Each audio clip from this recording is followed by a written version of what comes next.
Hey guys, how are you all? Welcome back to my channel. If you enjoy then please like, share and do comments. Kushina was sat in the Hokage office with her 2-year-old daughter sat on her lap next to her husband as he went through pile after pile of paperwork. Ever since proof of Orochimaru's treachery was found, he had been dealing with so much paperwork he looked about ready to burn it with a fire jutsu. It had been 4 years since their firstborn son, Naruto, went missing from his crib in the hospital. She had been so tired after the labor that and had fallen asleep, she didn't even notice someone come in and take her baby. They had both been devastated when they were forced to call off the search parties. The thought of giving up on their son had torn them apart inside, but the village couldn't afford to keep looking like that and they had no other choice but to give up. The decision always lay heavy on their minds. What if they had searched for just one more day? What if he had been right around a corner and they only just missed him? It was those thoughts that had plagued both their nightmares for years. They still searched, but no to the same degree, and as the years went by they had all not lost hope. It wasn't until little Madoka had been born that things started to go back to normal. What had happened with the Kyuubi was unfortunate, but they loved her with all their hearts, and just because she was the Jinchuriki of the nine-tailed fox wouldn't change that. She had blonde hair like her father, with the same blue eyes that Kushina loved so much. Her face was the same shape as the red-headed kunoichi, and on each of her cheeks were 3 whisker marks, the sign of the Uzumaki clan. She was sleeping peacefully in her arms, not a care in the world, when the doors to the office were slammed open and in rushed in Anbu with a bear mask over his face. He was out of breath and Kushina was sure that if she could see his face it would be as red as her hair. Looking up from his paperwork in slight surprise, Minato waited for the man to catch his breath before he spoke. "What brings you to my office, Bears-san, and in such a state? Did you find any more survivors in the snake's lab?" The Anbu before him was a part of the team led by Sarutobi into one of the most recently found labs Orochimaru had set up. Minato would have led the team himself, but the former Hokage Ha asked for the responsibility. Feel it was his duty as the snake's teacher to see all he had done. Taking one last deep breath, the winded man stood up straight and addressed his Hokage. "Hokage-sama, we found your son, we found Naruto." The shock on both Minato and Kushina's faces was clear as day, and the bear-masked Anbu knew a flood was coming. "Are you sure?" "Yes sir, I saw the whisker marks myself, there's no doubt it is him." "Sarutobi is." The rest of his words were drowned out by the now enraged Kushina as she stood from her chair, a slightly scared and confused Madoka still in her arms as she screamed for all to her. "That bastard. That no good, motherfucking snake." Before the Anbu knew what was happening, he had an angry red-faced Kushina yelling at him to tell her where they were. "Sector 3, Route 9, but there's something." Before he could get all the words out of his mouth, both Minato and Kushina had ran out the door towards where he had just told them, leaving him alone in the office as he finished what he had been saying. "You need to know." By the time they got there, Sarutobi and the other Anbu that had searched the facility with him were just coming to the surface. Minato noticed that one of the men was being supported by another and that he was cradling his arm, and if the situation was any different he would have asked for a full report on what had happened to him. But at that moment in time it was one of the last things on his mind. Both Minato and Kushina held their breaths when they saw the last figure standing just inside the shadow of the hidden tunnel. They couldn't see his face, but from the size they could tell it was a small boy. Handing their daughter to her husband, Kushina ran forward at a speed that would have made Might Guy jealous and was about to embrace the boy when she was stopped in her tracks by a withered hand grabbing firmly onto her shoulder and holding her in place. Before she could ask what was wrong, Sarutobi shook his head sadly, not meeting her eyes. "I should have known you wouldn't listen to the man I sent to fetch you.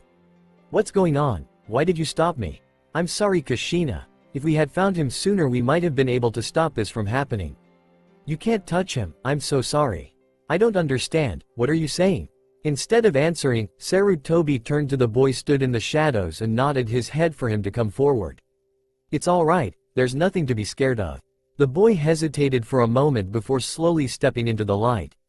Both Kushina and Minato's faces paled. The smell of decay was thick in the air as Sarutobi stepped into yet another of his ex-students' labs. It was just like all the others, dark, damp and filled with equipment that he didn't understand the purpose for and wasn't sure he wanted to. This one was set up more like a corridor than a room through with what must have been hundreds of large tubes filled with a strange green liquid that bubbled as they passed. Floating in each tube was a small shriveled thing that at some point might have been a human baby, attached to a cord implanted into their stomachs that connected them to a tank set above into the roof. The aged Hokage couldn't help the sad look that crossed his face as he thought about how he could have stopped all this years ago. He had seen the signs, the look in his eyes that showed a hint of madness and unexplained disappearances, but he didn't want to believe it. He couldn't bring himself to see it, and now hundreds, if not thousands of innocents had suffered all because of his refusal to act. Along with a group of 10 Anbu he had stormed the labs, only to find Orochimaru was already gone and most of his research gone with him. After that they started to look around the facility, trying to find survivors of the sick experiments. So far they had found 5, but were forced to kill 4 of them. The things that had been done to them too much for them to handle, they had begged for death, to be realized from their pain. Sarutobi had given it to them. It was the least he could do. The only one that didn't beg for death was a young boy no older than 12. He had short brown hair with black eyes and an almost completely blank expression on his face. They didn't know why he was there or what had been done to him, because from what they could see he was the most normal living thing they had come across in these godforsaken tunnels. After a few words Sarutobi had sent him up with one of the Anbu to the surface for medical attention just to be sure. In one of the rooms they had passed he found notes about something named Subject 13, which had gotten his attention when it mentioned Uzumaki blood. He read through the notes and by the end he could feel a deep sense of dread in the pit of his stomach, but pushed it down because they had work to do. Leaving the room and moving on to the next, Sarutobi could feel his anger grow more and more towards the snake-like man that he once thought of as a son. Room after room of mutilated bodies, bloody surgical equipment and detailed notes on the things he had done were everywhere. He was about ready to burn the whole place down when they came to a corridor that led to a large steel door with a thin layer of frost on it set into the wall. A desk full of papers had been set to one side, and as he looked from it door he could feel the dread rising in the pit of his stomach at what might be on the other side. Making his way over to the desk, the man once known as the professor started to read through the notes while the Anbu that were with him started to try and get the door open. He was about halfway though a document that spoke of something called Formula X when he was pulled out of his thoughts by one of the Anbu letting out a small scream of pain. Putting the paper down and making his way over to the man who was for some reason holding his hand in pain, Sarutobi grabbed his wrist and looked to find his hand covered in blisters. What happened? I don't know, I just touched the door. Before he could think of what this could mean, the other Anbu had managed to get the door open, and as they pulled the steel door away a thick white mist floated out with a hiss, filling the corridor they were stood in. Taking a cautious step forward, the Anbu right behind him, Sarutobi entered the room. What level of hell did that bastard drag this room out of? The old Hokage couldn't help but agree with that assessment. The room was like one huge freezer. The walls and roof were covered by at least a foot of ice. The light shining from the fluorescent lights in the ceiling making it glow a brilliant white that hurt their eyes as they walked in. The floor was covered in the same white misted that they had seen when they first opened the door, making it to seize below their knees, and at seemingly random points there was what looked like people, frozen solid with terror-filled faces forever set in place. Some of them were on the ground huddled in fear while others stood and looked like they had been backing away from something.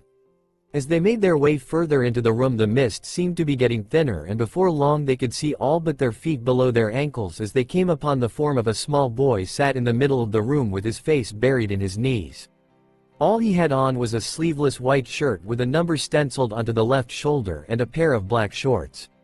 He couldn't have been older than 4 years old, with a mess of blonde hair with white stakes and small bits of ice sticking to it where it had frozen. It stopped at his shoulders and hid both sides of his face from view.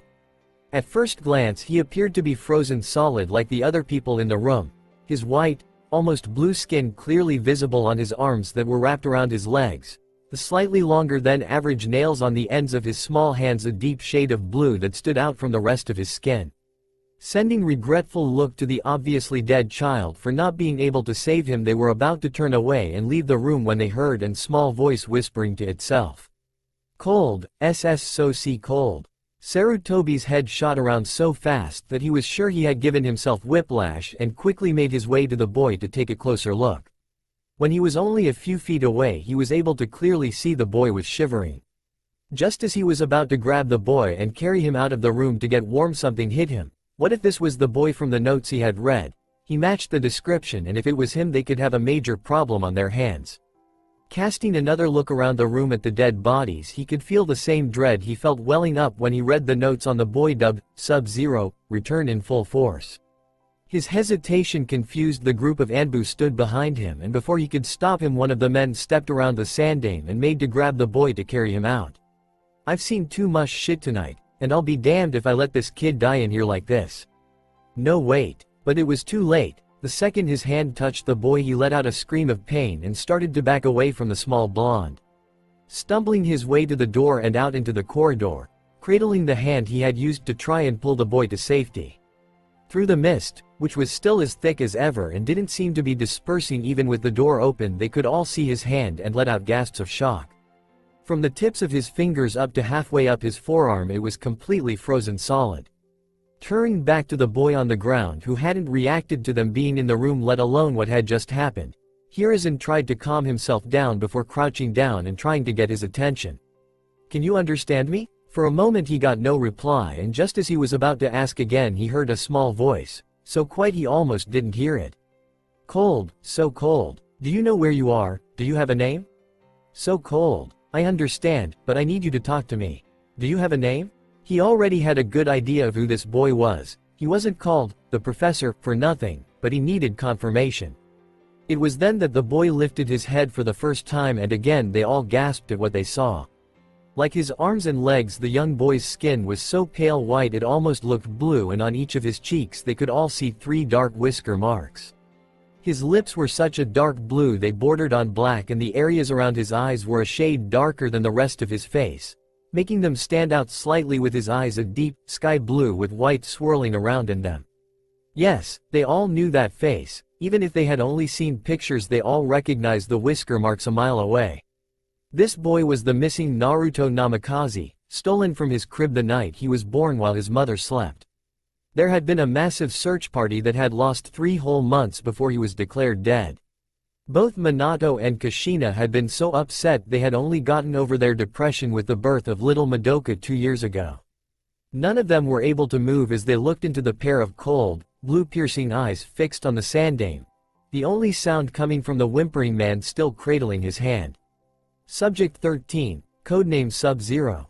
The boy's eyes never left the former Hokage's as they widened in slight fear and regret. Sighing to himself internally, Sarutobi took another step forward and went to touch the boy's shoulder, thinking that what happened to the Anbu was because he had surprised him, but was stopped in his tracks at the next thing the boy said. If you touch me, you will scream. They always screamed. Watching as the boy nodded to the corpses around the room, Sarutobi stopped his hand barely an inch from Naruto's skin before he reluctantly pulled back, forcing the tears down that threatened to fall at the boy's words. So he gave you this power but didn't teach you to control it, you poor child. Can you walk? No point, he would just bring me back here again. Do you mean Orochimaru? Snake Man. Nodding his head sadly, Sarutobi spoke in as gentle a voice as possible. The Snake Man is gone. We're here to help you. If you come with us we can help you. The small boy just sat there, eyes going blank when he heard Orochimaru was gone.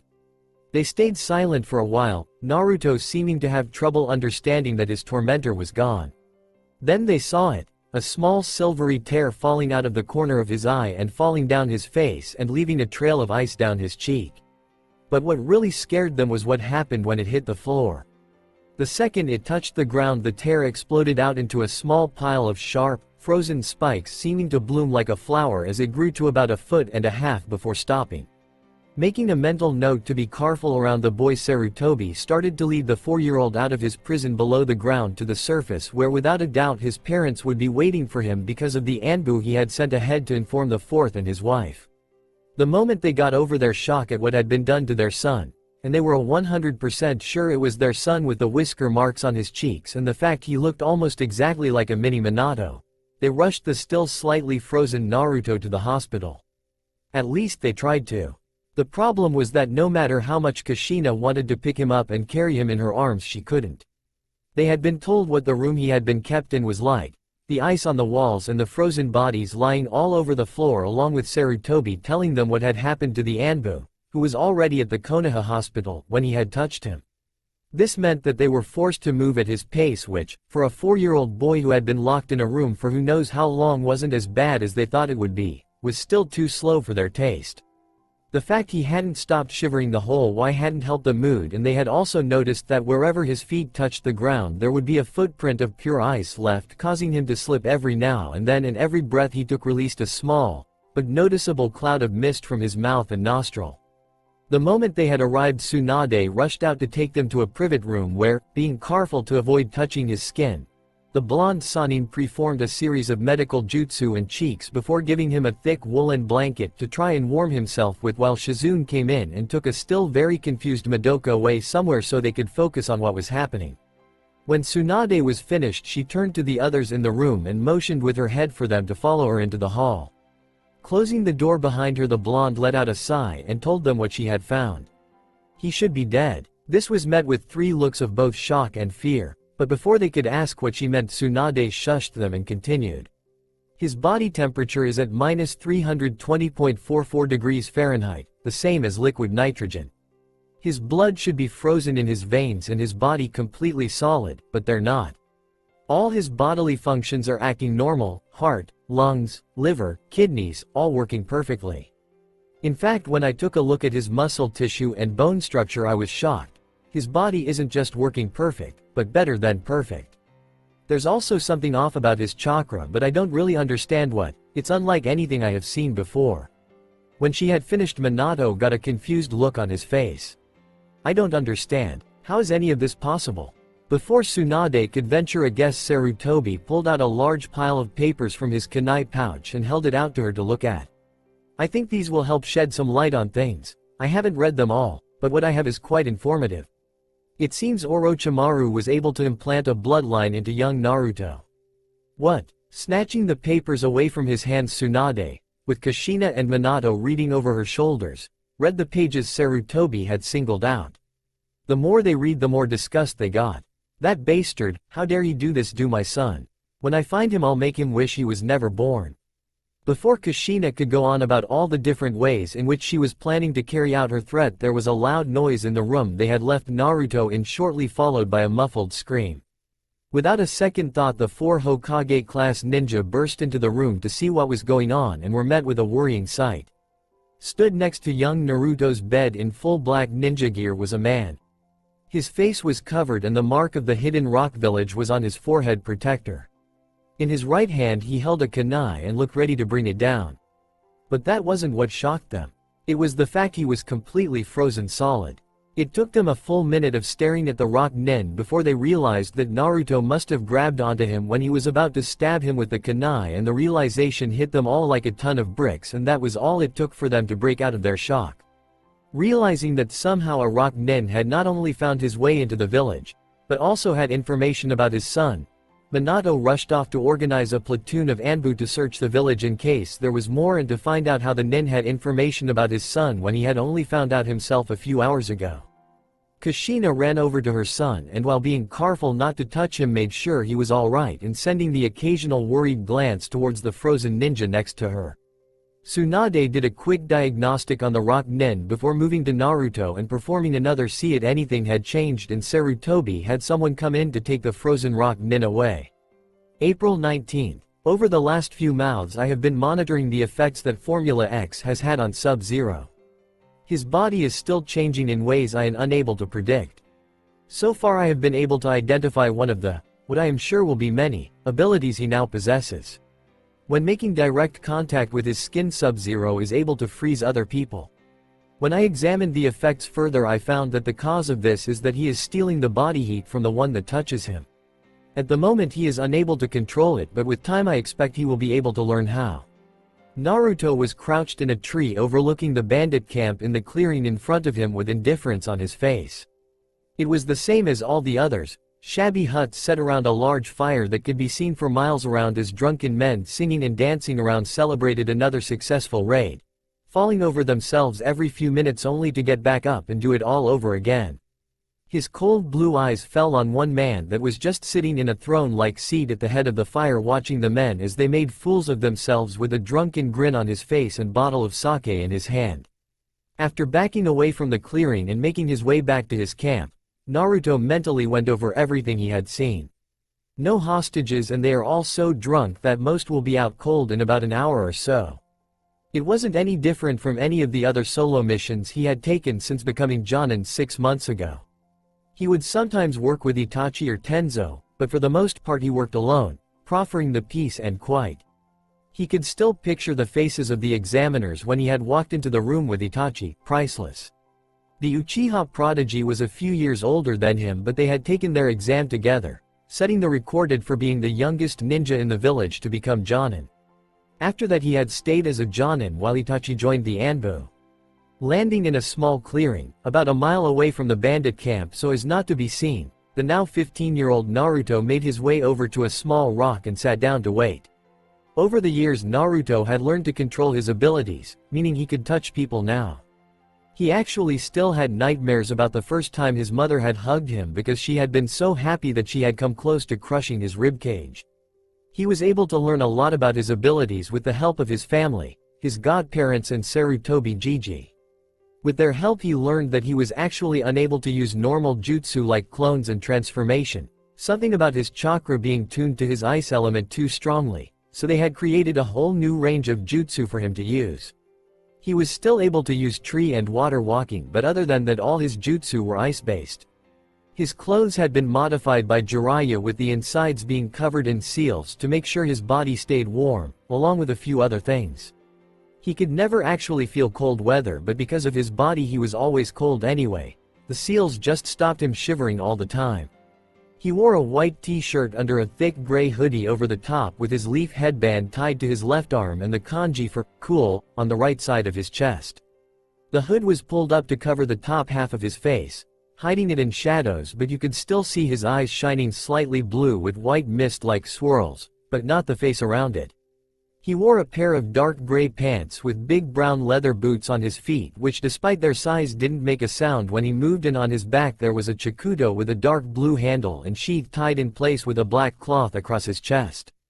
He stayed in the clearing for about 2 hours before getting up and making his way back to the bandits' camp. Naruto was stood at the edge of the bandit camp, the fire still going strong, but the bandits themselves were mostly on the ground snoring loudly.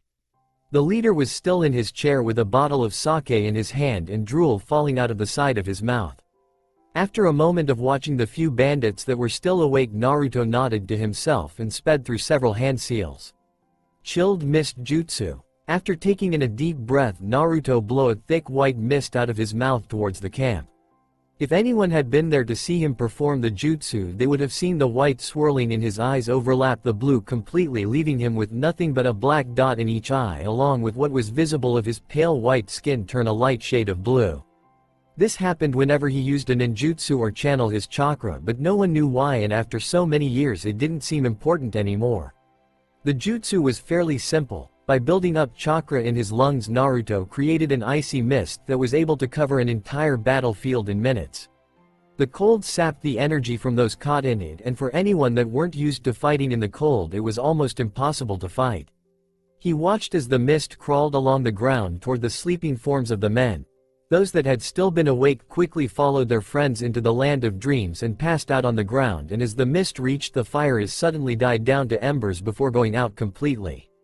After waiting a moment for the mist to completely settle over the camp, Naruto moved in silently and walked calmly through the sleeping men as he made his way over to the leader, hands in his pockets the whole way. He didn't pause for a second when he reached his target, as he took out his right hand and reached out before placing it on the sleeping man's shoulder. He didn't even wake up, he was so drunk, and within seconds the bandit leader was nothing more than a frozen statue. Naruto closed his eyes as he felt the familiar warmth that spread through his body that came whenever he used this technique, as it moved up from his arm and to the rest of his body. This was the only time he ever felt warm. Without spearing the now dead bandit leader a second thought, the young Namikaze turned and started to make his way through the camp, resting his hands on the men he passed as he went. Within 15 minutes the mission was over and not a single bandit was left alive. Dispersing the mist with a wave of his hand, Naruto started to look through all the bandits' supplies and seal up anything that could be used. With the mission done, he returned to the small clearing he had been in before and decided to leave for the village in the morning. Minato was in the middle of battling the enemy of all cages, paperwork. No matter how much he did, it never seemed like the piles on his desk got any smaller, and he was sure his secretary had been sneaking in and piling more on when he wasn't looking. Just as he was about to start pulling his hair out in frustration, a distraction came in the form of his son walking into the room and placing a sealing scroll on the desk in front of him. At seeing Naruto, he couldn't stop the smile spreading across his face. "Naruto, it's good to see you back. I trust everything went well?" "It's cool, the bandits have been taken care of." "Good to hear, your mission payment will be in your account by the end of the week." Nodding his head, Naruto turned to leave but stopped when Minato called out to him as he reached the door. "Naruto, just to warn you, your mother and sister aren't happy you didn't say goodbye before you left."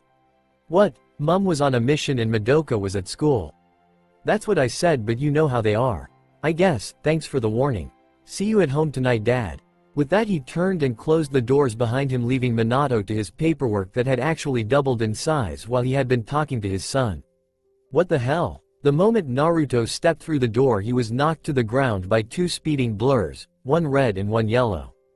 The action causing his hood to fall off his head and uncovering his pure white spiky hair that reached to just above his shoulders and light blue rings around his eyes. As he hit the ground, several shards of ice fell off his head and shattered on the floor. "I take it you're happy to see me?" This was met with two smacks to the back of his head. Letting out a sigh, Naruto got up off the floor only to find himself looking at two annoyed women. "You know the rules, Oni-san, if you're leaving the village you have to say goodbye. You weren't here and I needed to leave, it was unavoidable." "No excuses, Naruto, next time you do that I'm chaining you to the house." "Not cool, Mom, you promised not to do that again. And you promised not to leave on missions without saying goodbye." Shaking his head at his mother, Naruto went to his room to unpack his supplies. He didn't have many, never needing to carry kunai or shuriken, what with being able to create them out of ice when needed meant there was no reason to. When he was done, Naruto made his way back down the stair and headed to the training field out the back of the Namikaze estate while being careful to avoid his mother as she cooked in the kitchen. When he reached the training ground, Naruto unsheathed the Chikuto from his back and got into a stance. For the next hour the young Namikaze moved from one stance to the next with practiced ease, being sure to control his breathing with each movement and focus on every little detail as his sword flowed through the air in a deadly dance of death. About halfway through he started to channel chakra into the blade, which caused it to glow a soft white and emit a small amount of mist. He knew Madoka had been watching him since he started, and after finishing his exercise decided to show off a little for his sister. Turning to the three training logs set in the ground about 10 feet away from where he was standing, Naruto walked over to the one in the middle. In one quick move that Madoka couldn't see, Naruto sliced the log in half and sheathed his sword on his back in one fluid movement. But the thing that amazed his sister was that when the top half fell to the floor it shattered into tiny pieces. The reason for this was because the sword was made with chakra metal, meaning that Naruto was able to channel his ice-based chakra through it, the result of which caused whatever he cut to freeze instantly. It had proved to be a useful tool to have on hand in several missions in the past. Forgetting about trying to hide, Madoka ran to her brother with stares in her large blue eyes. "That was so cool, Oni-san. How did you get on with your mission?" Turning to his sister, Naruto let a small smile show on his face as he looked at her. He could never understand why she insisted on wearing a bright orange jumpsuit. If she ever wore it on a mission it would get her killed, but no matter what anyone told her she refused to get rid of it. Her hair done up in two pigtail on either side of the head and the whisker marks on the cheeks always looked so cute, it was all he could do not to hug her. It was okay, so how are things in the academy? Sitting down on the floor so they could talk, Madoka told him about how she was getting on in the ninja academy. "Okay, I guess I'm still the second in class behind Sasuke. But Iruka's lessons are so boring.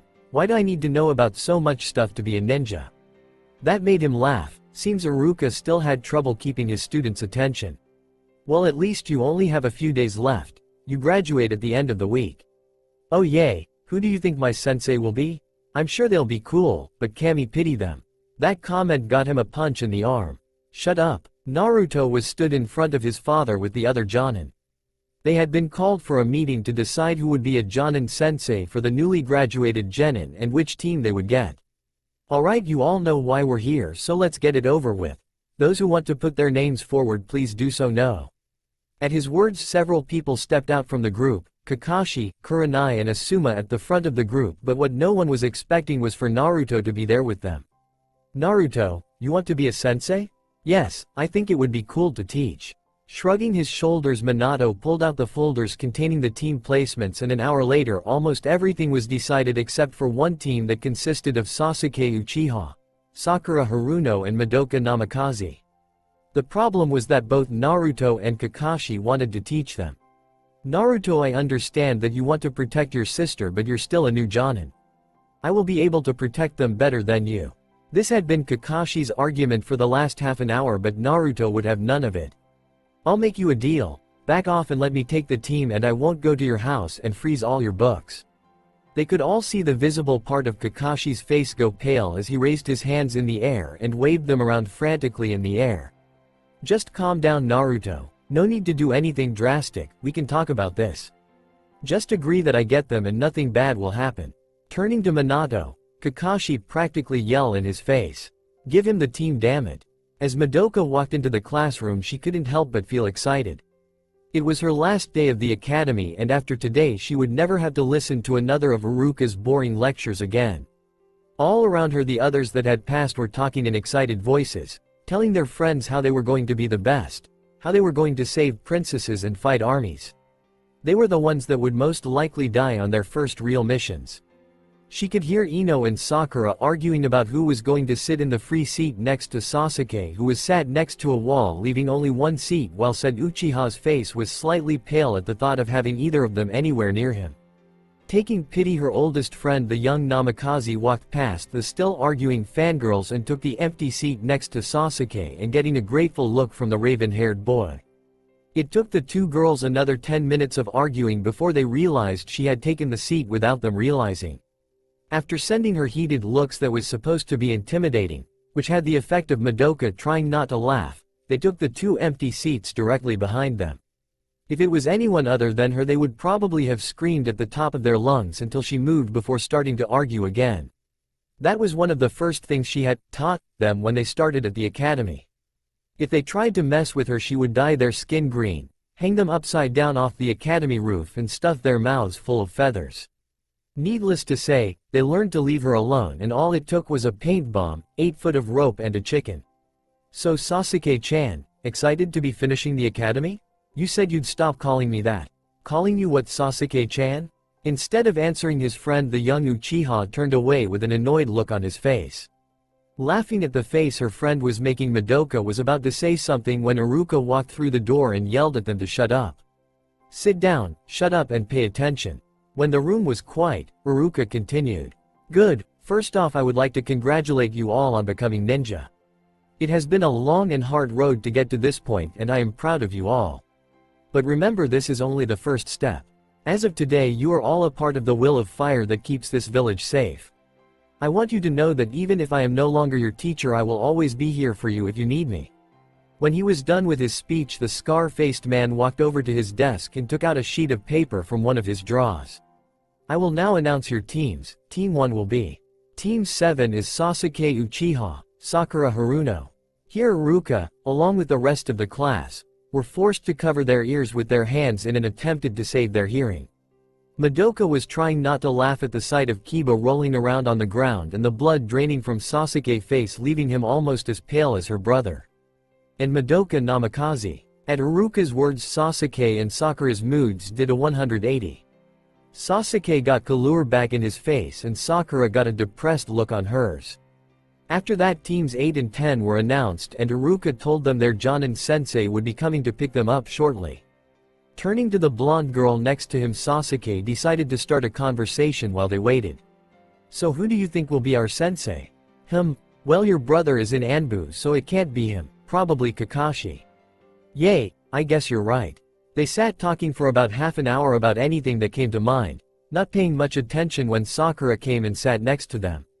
By the time their sensei came to pick them up, there were only teams 7, 8 and 10 left. When the 3 Jonin walked into the room, they all stopped talking.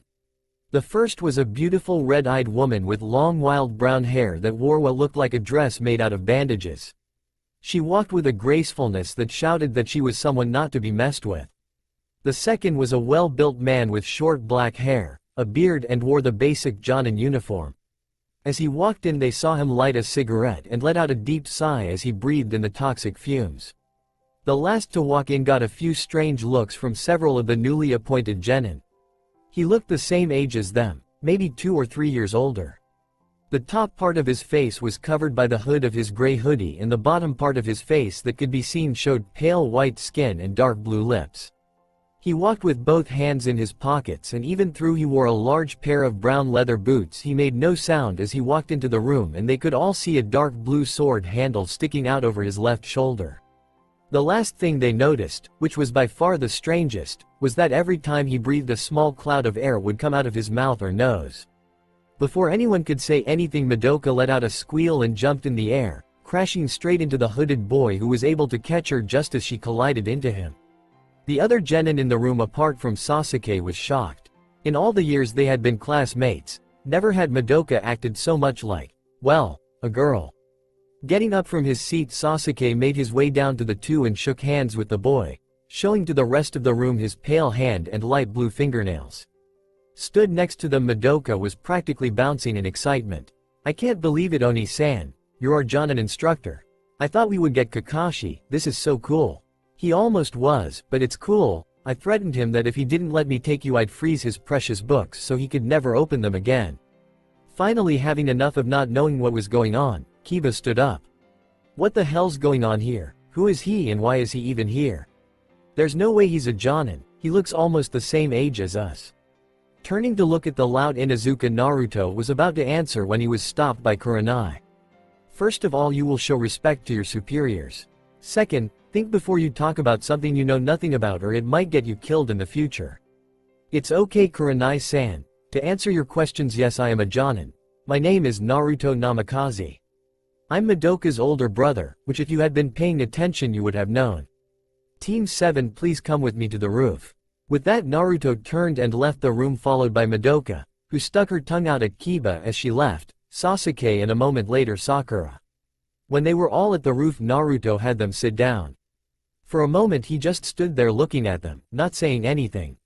When 5 minutes had passed, he nodded to himself and started talking. First things first, introductions. My name is Naruto Namikaze, I like training, my family, my friends and ice cream. I hate a certain man that I won't tell you about right now, and my dream is to find that man. When he was finished, Naruto nodded his head for his sister to go next. With a grin on her face, Madoka introduced herself. My name is Madoka Namikaze. I like training, my family, especially my Oni-san, ramen and teasing Sasuke-chan. Here she sent a grin at Sasuke, who just huffed and turned away. I hate the man that took my Oni-san away when I was little, waiting for ramen to cook and people that judge you without knowing you first. Oh, and fangirls, I hate fangirls. My dream is to be the best ninja I can be, to make my family proud and to one day become the greatest Hokage there has ever been. Throughout her introduction, Madoka's grin only left her face when she spoke about hating the man that had taken Naruto away when he was little. That had brought a small smile to his face. She had been too young to fully understand at the time, but when she was older they had told her what had happened. Nodding his head, Naruto looked to Sasuke and motioned for him to start. My name is Sasuke Uchiha. I like training, my mother and Oni-san, my friends and playing shogi. I hate my father and most of my family, and my dreams are to help restore my clan and earn back the respect my family lost when they tried to take over the village. Naruto remembered that night 4 years ago like it was yesterday. He had just become a chunin and his family had gone out to celebrate. They were in the middle of their meal when a fire jutsu had been sent at them from behind by one of the Uchiha. The man was dead before the smoke cleared. After sending his mother off with Madoka to their home, Naruto and his father had found his best friend Itachi fighting 4 other Uchihas, including his father, in the middle of the street. By the end of the night only 3 were left alive of the once proud clan, Itachi, his mother and his little brother Sasuke being the only ones that didn't join in the attack. Shaking his head to clear it, Naruto turned his eyes on the last member of his team who hadn't stopped blushing since Sasuke spoke about restoring his clan. Naruto was sure she didn't even hear what the young raven-haired boy had said after that. Hey Pinky, it's your turn, start talking. Tearing her eyes away from Sasuke, Sakura introduced herself. I'm Sakura Haruno, the best kunoichi in my class. She didn't seem to notice the other two genin snort at that. I like reading in Sasuke-kun. I hate Ino Pig and Madoka Baka and my dreams for the future. Well. At this point she sent a glance at Sasuke and let out a squeal, sending a shiver down the Uchiha's spine. Naruto stared at the girl for a moment, not sure what to say until he came up with what seemed most appropriate. You're going to die the first time we step outside of the village. The pink-haired girl looked at Naruto with shock on her face, but before she could ask what he meant, Naruto continued. Be at training ground 7 at 6:30 a.m. tomorrow and don't be late. Stay cool till then. Without saying another word, Naruto disappeared in a swirl of wind and snow, leaving the three genin on the roof. The next morning the three genin walked into training ground 7 just as the clock reached 6:30. The sun was only just starting to rise and the trees were casting shadows over the training ground as they made their way to the three logs set in the middle of the training grounds. Sat on top of the middle post eating a bowl of ice cream was Naruto, who was making sure to watch everything the three genin were doing as they made their way over to him. Sasuke looked tired but alert, being used to getting up early to train with his brother. Sakura was for all intent and purposes sleepwalking, her hair a mess around her head, and as soon as they got there she fell to the ground in a heap. And then there was Madoka, who looked wide awake and was running to the three wooden posts stuck in the ground. They stood looking up at him for about 5 minutes as he continued to eat his ice cream, and while they watched him, Sakura, who was cranky as from having to get out of bed so early in the morning, was getting more and more frustrated. Will you stop eating so we can get on with whatever this is? Naruto showed no reaction to her words and kept eating like he hadn't heard her. After another 5 minutes, when he had finished his ice cream, Naruto jumped down from the log and addressed his team. It's not cool to rush things. If you do, you're more likely to make a mistake. Taking his hands out of his pockets, Naruto made a few quick hand seals that the three genin couldn't follow and spit 3 times on the ground in different places. The small spots of liquid let off a cool mist when they hit the ground. Animate Ice Wolf Jutsu. Before they could ask what he was doing, the 3 globs of spit stared to grow and mold themselves into shapes. Within seconds 3 large wolves made entirely out of pure ice were stood before them. Mouths open and snarling at them angrily and showing their sharp teeth. Reaching into his pocket, Naruto pulled out 3 small bells and tossed them to the wolves, which opened their mouths and swallowed them. They could still see the bells, the wolves' see-through bodies giving them a clear view just before they ran away in 3 different directions. When he was sure they were gone, Naruto put a hand into his other pocket and pulled out a small egg timer. Turning to the 3 genin as he said it, the young jonin told them what he wanted them to do. You have until the timer goes off to get the bells, and the only way to get them is to destroy my wolves. If you don't have all 3 before the time runs out, you will be sent back to the academy for another year of training. Ignoring their protests, Naruto walked back to the log he had been sat on before and placed the egg timer on the ground. Turning back to the 3, Naruto just stared at them for a moment before sighing. While you're stood here complaining, your time is running out, so I suggest to get to it. With that, the 3 genin ran off into the trees. July 3rd. The special room I have created to contain Sub-Zero has gone through a massive change. It appears that his prolonged presence in the sealed room has created a freezer-like effect, causing ice and mist to fill the room. It is nowhere as cold as he is, but given time I wonder if it could be. I have lost several more lab assistants into Sub-Zero and have come to the conclusion that I cannot trust others with handling him. As the 3 genin ran in the direction they saw one of the wolves ran in, they tried to come up with a plan. Can't Sasuke-kun just melt them with his fireball jutsu? I mean, they are made of ice? Stopping in a small clearing to catch their breath, for Sakura's sake more than anything else, the young Uchiha turned to his pink-haired teammate with a frown on his face. It won't work. Itachi trains with Naruto-sensei all the time. He told me once how he used a high-level fire jutsu to try and counter on of his ice jutsu and it didn't work. It's not just ice, they will be charged with chakra, and I don't know a strong enough fire jutsu to use on them. At his words, Sakura started to get worried. Then how are we supposed to get the bells? I have an idea. Looking to Madoka, Sasuke and Sakura looked to her with hope in their eyes. If anyone would know how to get past one of her brother's jutsu, it would be her. Nisan told me once that when some of his jutsu get hit with a lot of blunt force, they start to fracture and weaken. If we can get them to creek, Sasuke's fireball jutsu might work. Nodding his head, Sasuke started to look around the small clearing they had stopped in. The trees weren't as big as the ones that surrounded Konoha, but they weren't small either, and the clearing itself couldn't be more than 20 foot. Letting a small smile cross his face, Sasuke turned to the two girls. I think I have a plan. Both Sasuke and Sakura saw the three Madoka running toward the clearing as fast as they, a snarling ice wolf on each of their heels as they made a mad dash to reach the clearing before they were caught. They had been waiting for almost 2 hours for this. They had sent Madoka and her shadow clones to lure the wolves to this very spot. When they were about 50 meters away, Madoka and her two clones moved, so they were running side by side with the wolves only a few feet behind them. Crouching in one of the bushes at the edge of the clearing, Sasuke signaled Sakura, who was sat in a tree on the other side from him, to be ready. The young raven-haired boy made the first few hand seal for his jutsu before stopping on the last seal and waiting. They watched the three Madoka run into the field, and just as they reached the center the two clones stopped, and while the real one kept running.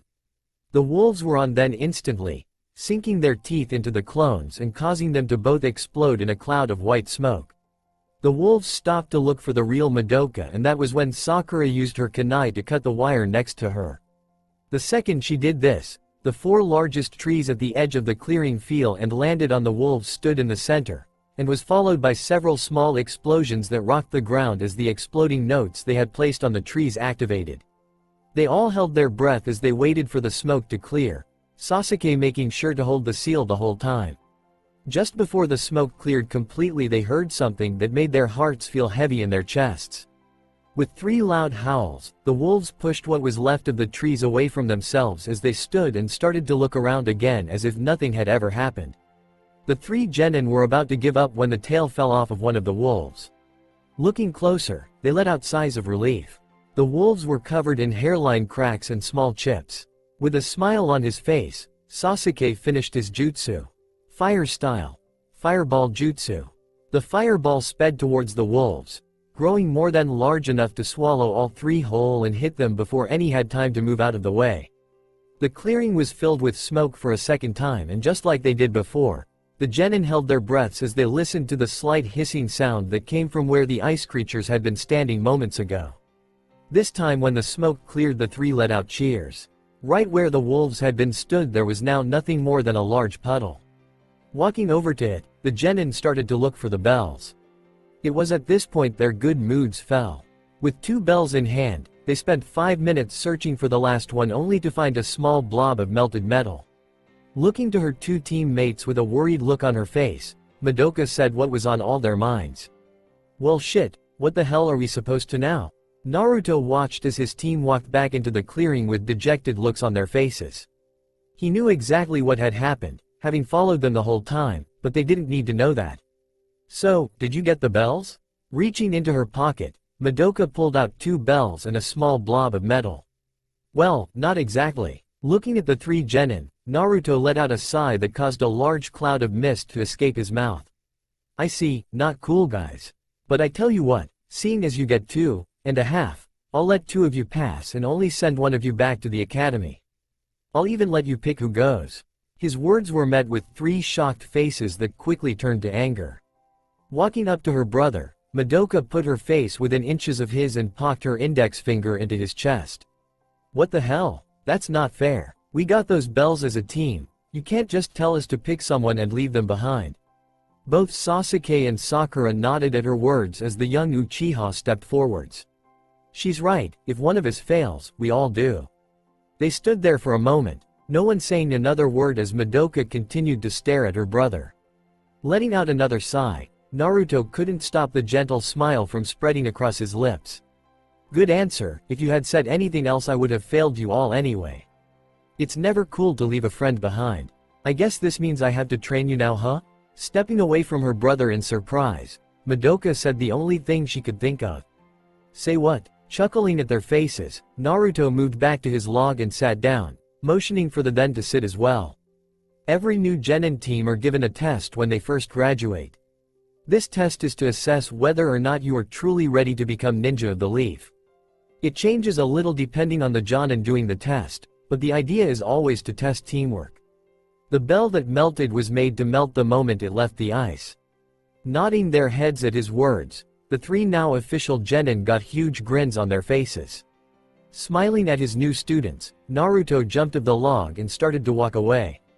"Come on, I'll buy you guys lunch." They ended up sat around a barbecue table in one of the Akamichi-run restaurants. They seemed to know Naruto because as soon as they walked through the door they was directed to a table at the back of the room and a young waitress came and gave him a bowl of ice cream with a blush on her face as she waited for their orders. Sakura and Sasuke were a little surprised when their new sensei asked for sushi instead of meat, and when he saw the way they were looking at him he explained, "I can't eat hot food, my body is too cold and the sudden heat hurts."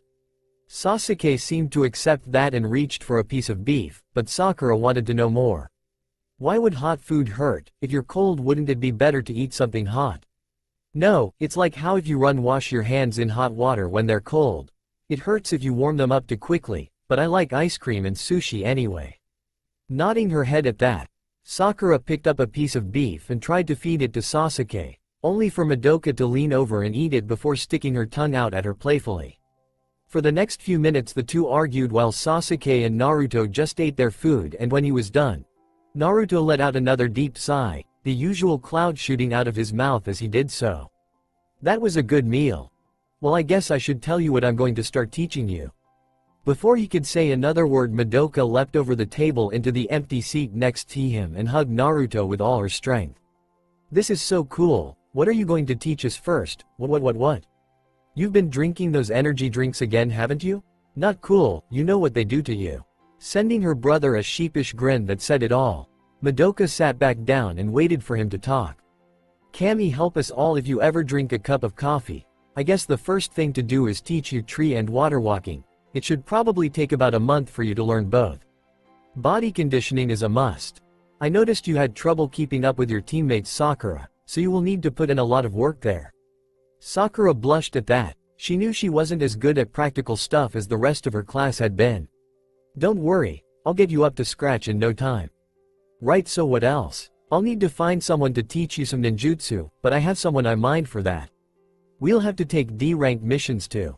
The three genin sat and listened to Naruto as he listed the things they would be doing, getting more and more excited. "Oh, I just remembered, I need to get you all warm suits." "Why, Oni-san, what are they?" "These cool bodysuits that will help keep you warm. We're a team now, which means you need to be able to fight with me. It wouldn't be good if you get too cold from my jutsu. It could be a problem, so I'll talk to the perv later and get him to sort something out." After they finished with their meal, Naruto told them to meet him back at Training Ground 7 the next day at 8 o'clock am, and that if they were late he would make them regret it. They arrived at the training ground the next day right on time, and just like the day before, Naruto was sat on the middle log eating a bowl of ice cream. They stood there waiting as he ate, knowing from yesterday that he wouldn't talk to them until he was finished. That was something he had told them when they had lunch. He wanted them to learn patience, something he said all ninjas should have. Finishing his ice cream, Naruto jumped down and without saying a word, led them to the edge of the training ground to the trees. "Alright, I assume you all know what the tree climbing exercise is." After he got 3 nods he continued. "Cool, I don't have to explain it then. Now I suggest you start by lying down on the ground with your feet on the tree as you channel your chakra into them, but don't try to walking up it. Remember, it's not cool to rush things, too much and you'll be blown off, but not enough and you won't stick. When you think you have a good grasp on how much you need to channel into your feet, I want you to get a running start on your tree. When you can all reach the top we will move on to water walking." More nods. For the next hour and a half the 3 genin lay on the ground with their feet on their respective trees. Madoka had tried several times to run up it, but each time she would be thrown off and Naruto would have her start again. When they were coming to the 2-hour mark, Sakura stood up and ran at her tree, getting it the first time, which didn't surprise Naruto, what with her low reserves. "Well done, Sakura. Now I want you to keep running up and down the tree until you wear out your chakra reserves." "What? Why?" "The reason you got the hang of it so quick is because you have so little chakra. There's nothing to be ashamed of. It happens a lot with kids from civilian families. By putting strain on your coils it helps them grow. If you keep doing this exercise for after about a week it should almost double your reserves." After that Sakura spent the next 3 hours running up and down the tree, wearing herself out and collapsing onto the ground when she had finished. Sasuke had been able to get halfway up his tree before being blown off, and Madoka was still on the ground trying to figure out how much chakra to put into her feet. Again, this was about what he had been expecting. After the tree walking exercise, they had their lunch and Naruto lead them to the mission's office to get their first D-rank mission, or rather several. Naruto had decided that because D ranks were basically chores, they should be able to get at least 5 done in about 3 hours. By the end of the time Naruto had set them, they had painted an old woman's fence, picked up groceries for a single mother, weeded the garden of a civilian council member that tired to set Naruto up on a date with his daughter, walked the Inuzuka clan's dogs, and helped dig up the rocks out of a field with a farmer and his 2 sons. Needless to say, Madoka and her clone were a godsend. It went on like this for the next few weeks. They had moved on to water walking after the first week and a half, but other than that they kept to the same routine. It wasn't until the first month had passed and they had all mastered water walking that it changed. As the 3 genin made their way to the posts that they always met their sensei at, they noticed something was different. Surrounding the training grounds was a thick white mist that stopped them from seeing more than a few feet ahead. Not sure what was going on, they slowly made their way forward, not wanting to be late and have to go through one of Naruto's punishments. He hadn't been kidding when he said he'd make them regret it, especially seeing as he would punish them as a team. The first time Madoka had shown up late, he had made them do 1,000 push-ups on the side of a tree. As they made their way through the mist, Madoka realized that she was freezing, and after looking over to Sasuke and Sakura, she was able to confirm that it wasn't just her, as they were both shivering. The cold made the usual 20 meters it took to get to the logs in the center of the training ground feel more like miles, and by the time they got there none of them could feel their fingers. Cool, right? This mist is one of my own creations. I got the idea from reading about the hidden mist jutsu. The cold saps the energy from your muscles, making it hard to move. If you spent too much time in here you would eventually fall asleep. Jumping down from his post, Naruto got rid of the mist with a wave of his hand and turned to address his team. This is what I meant when I said you would have trouble fighting with me. After waiting for the genin to stop shivering, Naruto sat them down and gave them each a bar of chocolate. Today we are moving on to the next step of your training. By the end of this month you will be able to fight in that mist just as good as you do without it. Reaching around the log, Naruto brought out 3 packages wrapped in brown paper and tossed one to each of them before pointing towards 2 small tents set up to their right they hadn't noticed before because of the mist. Go change into these, you have 5 minutes. Quickly getting up and heading towards the tents, the 3 genin came back 5 minutes later wearing the new warm suits Naruto had asked Jiraiya to make. Sasuke's was a close-fitting gray bodysuit with a high collar that could be pulled up over his faces like a mask and a hood at the back to cover his head. He had both of them worn down for the moment, and Naruto could see a huge blush on his face as he looked at his 2 female teammates, or more spastically, Madoka. Both the girls' suits were the same as Sasuke's. A form-fitting gray bodysuit with a high collar and hood, but theirs seemed to be several times tighter than his. It wasn't enough to restrict their movements, but the way they were clinging to their bodies in just the right ways to show off their developing bodies made them stand out more than they normally do. Both had equally large blushes on their faces as they made their way back to their sensei, and Naruto was sure that if she wasn't so embarrassed, Sakura would have been drawling at Sasuke. After sighing and making a mental note to throw his godfather into the Kunoichi bathhouse next time he saw him, the white-haired Namikaze had them stand next to him as he went through the hand seals for the jutsu. Chilled Mist Jutsu. From this moment on we will be having all our training sessions in this mist, which means you will wear those suits every time we meet for training. I will, however, take to buy some clothes you can wear over them later this afternoon. I should have known that pervert would try something like this, not cool at all. But for now we will continue as normal. He was about to start when Madoka asked a question that made him smile. But Ni-san, we can't see anything. How are we supposed to train? Turning his smile to his sister, Naruto nodded to her and explained. That's a cool question, Madoka. I was actually about to explain. You see, the first part of this step in your training is to learn how to connect your chakra to the mist. Getting a confused look on her face, Sakura asked the next question. But what good would that do? My chakra is spread out throughout this mist right now. I know everything that is happening inside it, every animal, every bug, right down to the smallest blade of grass. It's not seeing exactly, more like sensing my surroundings. The 3 genin's eyes widened at that. Nodding his head when he saw he had their attention, Naruto explained what they needed to do. Cool, the first thing I want you to do is sit down and meditate. Now that you all know tree and water walking, you will have a better understanding of how your chakra moves inside your bodies. When you have a good grip of the flow, I want you to slowly push a little out of your body and let it mix with the mist around you.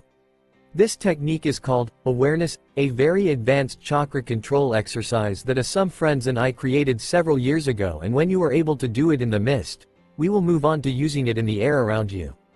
It won't be as strong as when you use it in the mist, but it will help you later on a great deal in your ninja careers.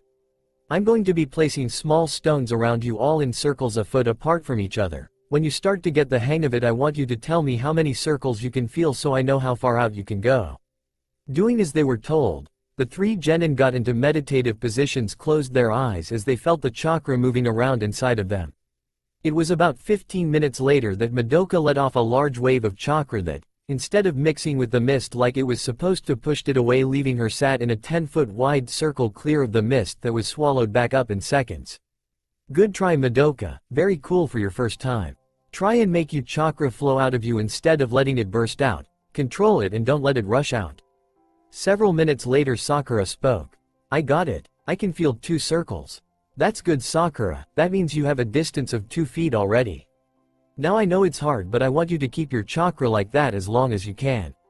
Just like with tree and water walking, the more you use your chakra, the larger your reserves will grow. Nodding her head, the pink-haired Kunoichi closed her eyes again and tried to keep it in place as long as she could. By the end of their morning training, Sakura could keep her awareness up at 2 feet for 5 minutes at a time before she needed a break. Sasuke could keep his at 7 feet but could only use it for 34 seconds, and Madoka was still having trouble letting her chakra out slow enough not to blow the mist away and have stopped it from slipping out of her control the moment it left her body. Instead of taking them to the mission office after lunch like he normally would, Naruto brought the 3 genin to a small shop in the center of town, getting more than a few appreciative looks and wolf whistles from the younger generation that was walking the streets as they passed. When inside the shop, they found it was a lot bigger than it looked from the outside. Row after row of weapon shelves ranging from kunai and shrunken to swords and bow staffs. They could even see a few non-standard weapons like bows and maces. They could even see a large battle axe set in a display case next to the counter. At the back of the store was a large selection of ninja clothes. Most were made of neutral colors, much to Madoka's disappointment, the only exception being a few in red. Walking up to the counter, Naruto said a quick hello to the middle-aged woman stood behind it before leading them to the clothes. After spending an hour looking through different set of clothes, Team 7 walked out of the store in their new gear. Sakura now wore a dark green jacket that matched her eyes with a pair of bracers on her arms.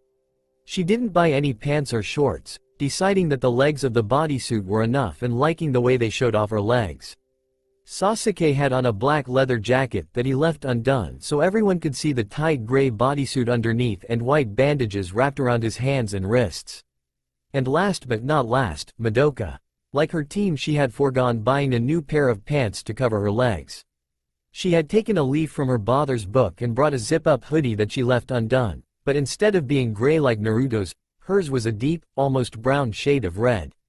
After training in the suits for the whole morning and walking through the village in them in front of people, they had gotten over their embarrassment at wearing the revealing clothes and decided to use them to their advantage. After all, it would be easier to fight someone if they spent more time looking at your body than paying attention to the fight. Naruto was actually a little proud that they had come to this conclusion, even if he was slightly disturbed that it was his sister. Another 2 months had passed and Team 7 had just finished their first C-rank mission, delivering a scroll to one of the guard towers at the border of Fire and Wind Country. It hadn't even taken them a day to complete and nothing had really happened. For a first mission outside the village, it wasn't too bad. The problem was what came next. The 3 genin had worked hard at training to use awareness and had made good progress. Sakura still had a problem because of her small chakra reserves, but could now reach 15 feet in every direction and keep it up for 10 minutes at a time. Sasuke had managed to reach 24 feet, but could only keep it going for 7.5 minutes before having to stop and catch his breath. But by far Madoka had made the most improvement.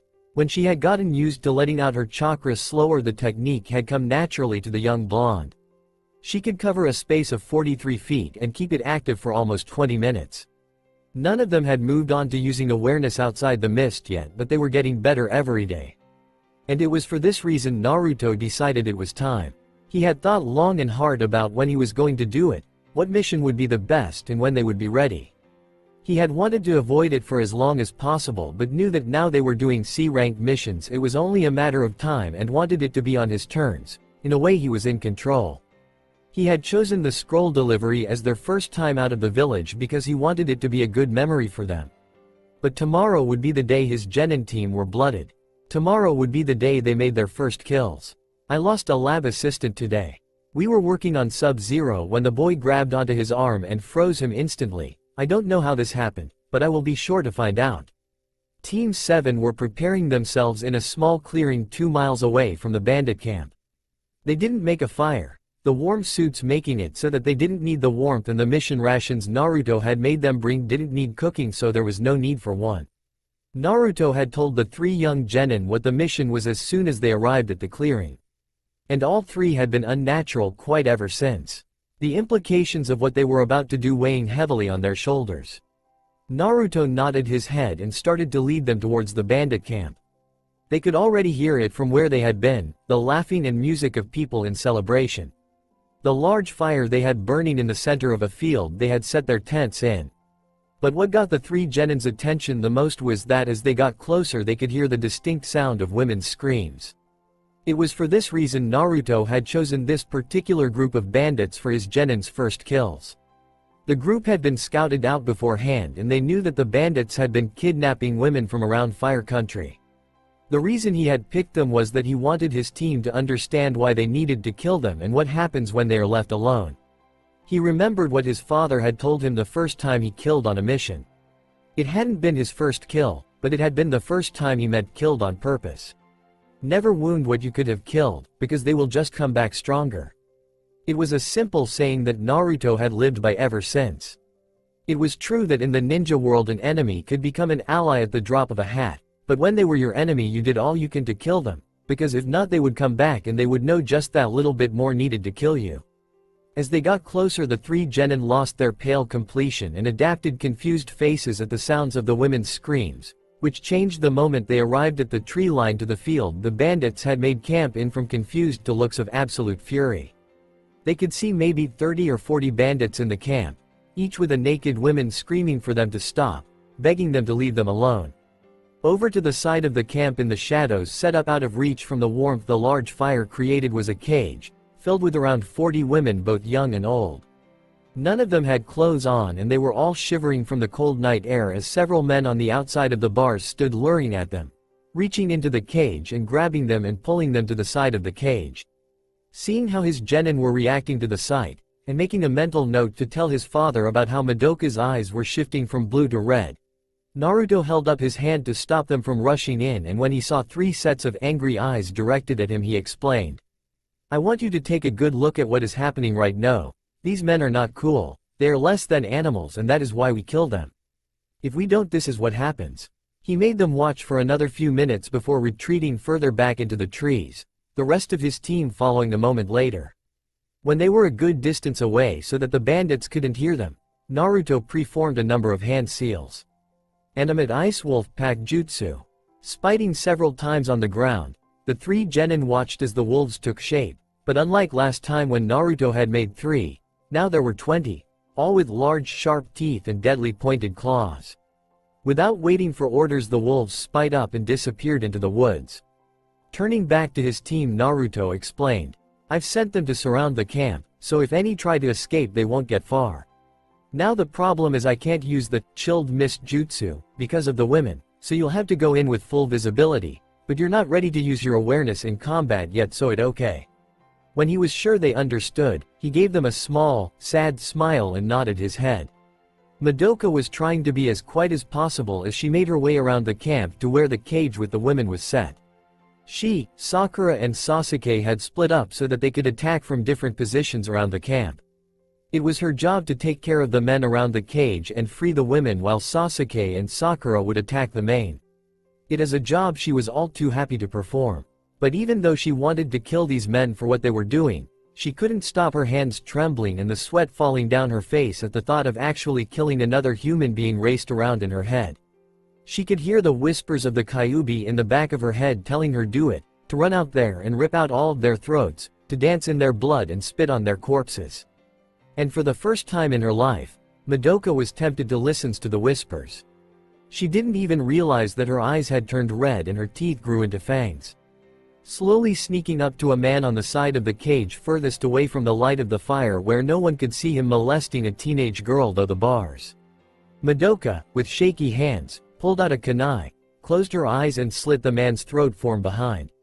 He made no sound as he choked on his own blood and fell to the floor, coughing and gurgling as he looked up at her with wide, fear-filled eyes. And she watched as his chest stopped moving, watched as his fearful eyes clouded over and saw no more. She watched as the man she killed died. Sakura was terrified, her whole body shaking as she mentally prepared herself for what she was about to do. Right in front of her, with his back to the tree line, was a large man with short brown hair and no shirt on. She could smell him from her position in the bushes several feet away, sweat, blood and it was enough to make her feel sick. Stepping out of the bushes, but making sure to stay in the man's shadow so as not to be seen, Sakura thrust her kunai into the bandit's side right into his liver like she had been taught in He Academy. Tears falling down her face the whole time. Sasuke was taking deep breaths as he hid in the corner of one of the smaller tents behind a pile of crates. He had slipped in when no one was looking and found a man asleep on a pile of sheets with a naked woman with long, messy blonde hair chained to the post by a metal collar around her neck. She was covered in bruises and her eyes had a dead look to them.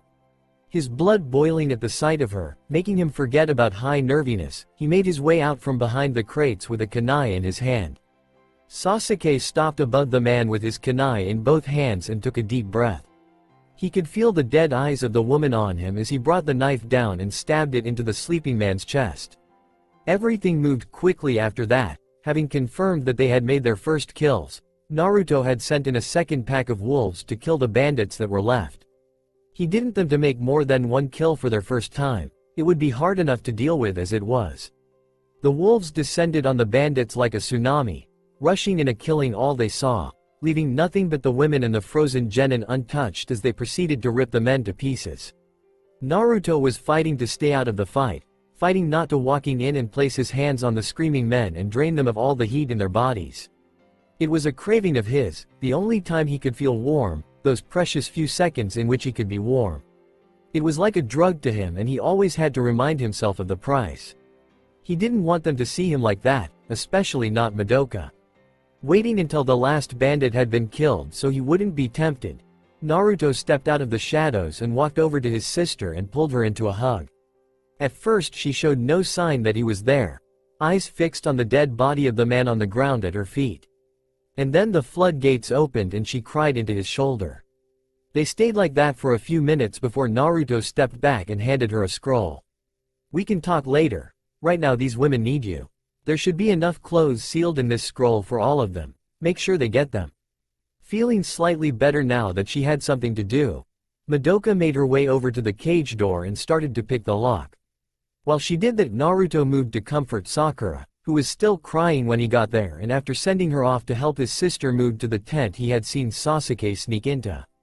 Just as he was about to enter, the young Uchiha came running out of the tent and puked on the ground at his feet, blood on his face from the man he had killed as his blood burst out of his chest. If the situation wasn't so serious, he would have laughed. Bending down and patting the boy on the back, Naruto pulled out 2 scrolls and handed one to Sasuke, telling him to seal up anything of use. After taking anything of value from the camp and clothing all the women, Naruto had Sasuke use a fire jutsu to burn what was left of the camp and the bodies before moving to a different field and sending a few ice clones to bring them their supplies. He wasn't surprised when the women flinched away from him and Sasuke whenever they came near them. After what they'd been through, he would have been shocked if they didn't. They made a fire in the middle of the camp they had set up and Naruto sent a message to Konoha to ask for someone to come and pick up the women, going into breath detail about what they had saw so they knew to send Kunoichi. After making sure there were enough tents for the women, Naruto led his team over to a smaller fire away from the main camp and had them sit down. No one said anything, they just sat there in silence. Now that they had nothing to do, the three genin found themselves thinking back to what they had done, the lives they had taken. Taking a deep breath, Naruto spoke. The first time I took a life for a mission I was 8 years old. My team and I were delivering a scroll to the border. It was a simple mission, nothing was supposed to happen, and then we were attacked. I don't know what his name was, or even what he looked like. All I remember is his blood hitting my face as I slammed my kunai into his chest. At this point he reached into a small pouch on his hip and pulled out an old, chipped kunai with dried blood and rust on it. For the rest of the mission I didn't talk to anyone, nothing my sensei or teammate could say worked. I kept asking myself, why I killed him, why not just capture him, or scare him away? I saw his blood on my hands, but no matter what I did, it wouldn't wash off, it wasn't cool. When I got back to the village my sensei told my father what had happened and how I hadn't spoken since. After the mission breathing he took me to a room and held me for what felt like hours as I cried, asking and begging him to tell me why I had killed him. That was when he told me something that changed my life. He told me, never wound what you could have killed, because they will just come back stronger. I have lived my ninja career by those words ever since. The three genin had been captivated by his words the whole time, eyes fixed on the kunai in his hands as they listening to everything he said like it was a lifeline, which at this moment it probably was.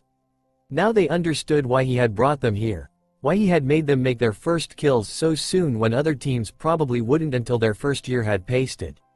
It was to protect them. Thinking about what he had said, none of them were sure how they would have reacted if their first kill had been like his, unprepared, without knowing that it was going to happen. At least they had had time to prepare themselves. He wanted them to do this at a time he could help them, to make sure they got through it and so he could be there for them. Naruto had be prepared for many reaction, shouting, crying, even violence. He expected them to hate him for what he had made them do. What he wasn't expecting was for Madoka to come over and hug him with all her might, or the words she whispered into his ears as fresh tears started to fall from her eyes. Thank you. They stayed with the women for 2 days before their backup arrived with wagons to transport them to Konoha, with another 2 days to get back. Looking after the women had done the three genin the world of good. It reminded them why they had done what they had done. Sasuke made sure to keep his distance, mostly hunting in the forest for food and water while the girls comforted the women. Naruto had talked to the three teens individually throughout their stay, getting them to tell him what had happened and offering advice where needed. The moment they arrived in Konoha, Naruto had taken them to the Hokage office where as soon as they stepped through the door they were grabbed by their parents, and in Sasuke's case brother as well, and pulled into the biggest hugs they had ever gotten. Naruto stood off to the side with his family, trying not to laugh as Kushina started to choke his sister and wouldn't let go until she almost passed out. He returned the nod and smile Itachi had sent his way over his brother's head and shook hands with the Harunos when they came over to thank him for looking out for their daughter. When they were done Sasuke and Sakura went home with their families while Madoka went to get ramen with their mother while Naruto stayed and gave his report, making sure to tell them that they had 2 days off from training before they left. Turning to his father, the young Namikaze adapted a serious expression as he stood at attention. I trust everything went as planned?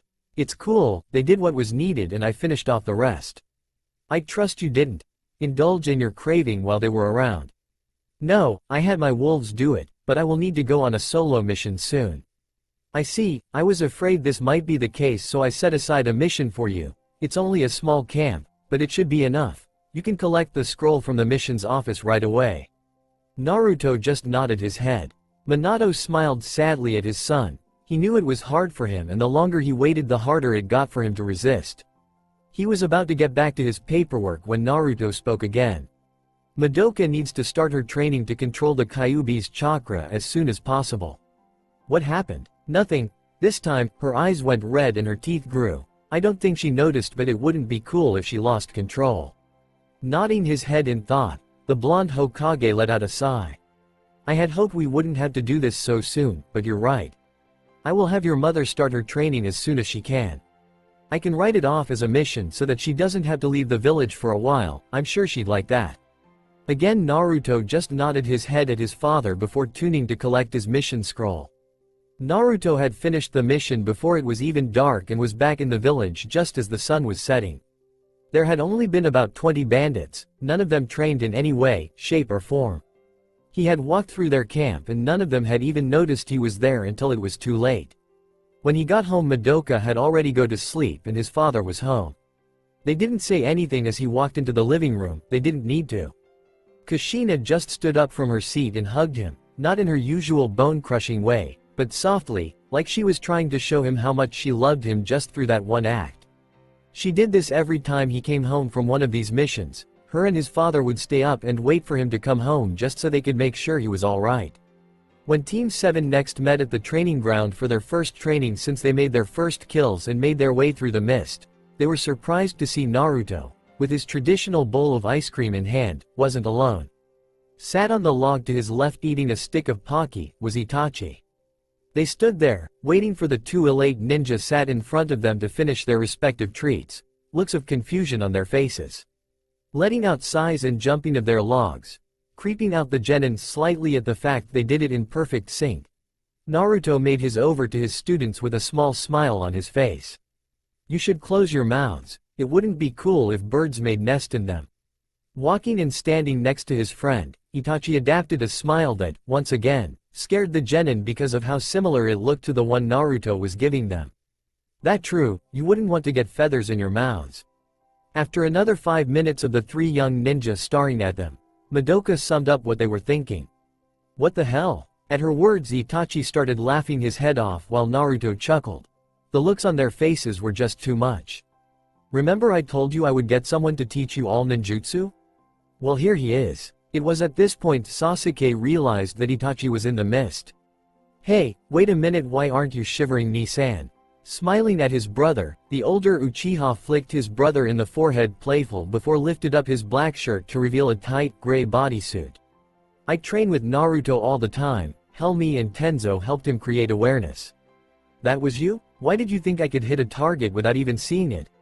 The three of us used to go on missions together all the time before he became a Jonin sensei, isn't that right, Jackie boy? It was at this point that Itachi put his arm around Naruto's head and pulled him into a headlock. Not cool, Crow, let me go before I freeze you ass off.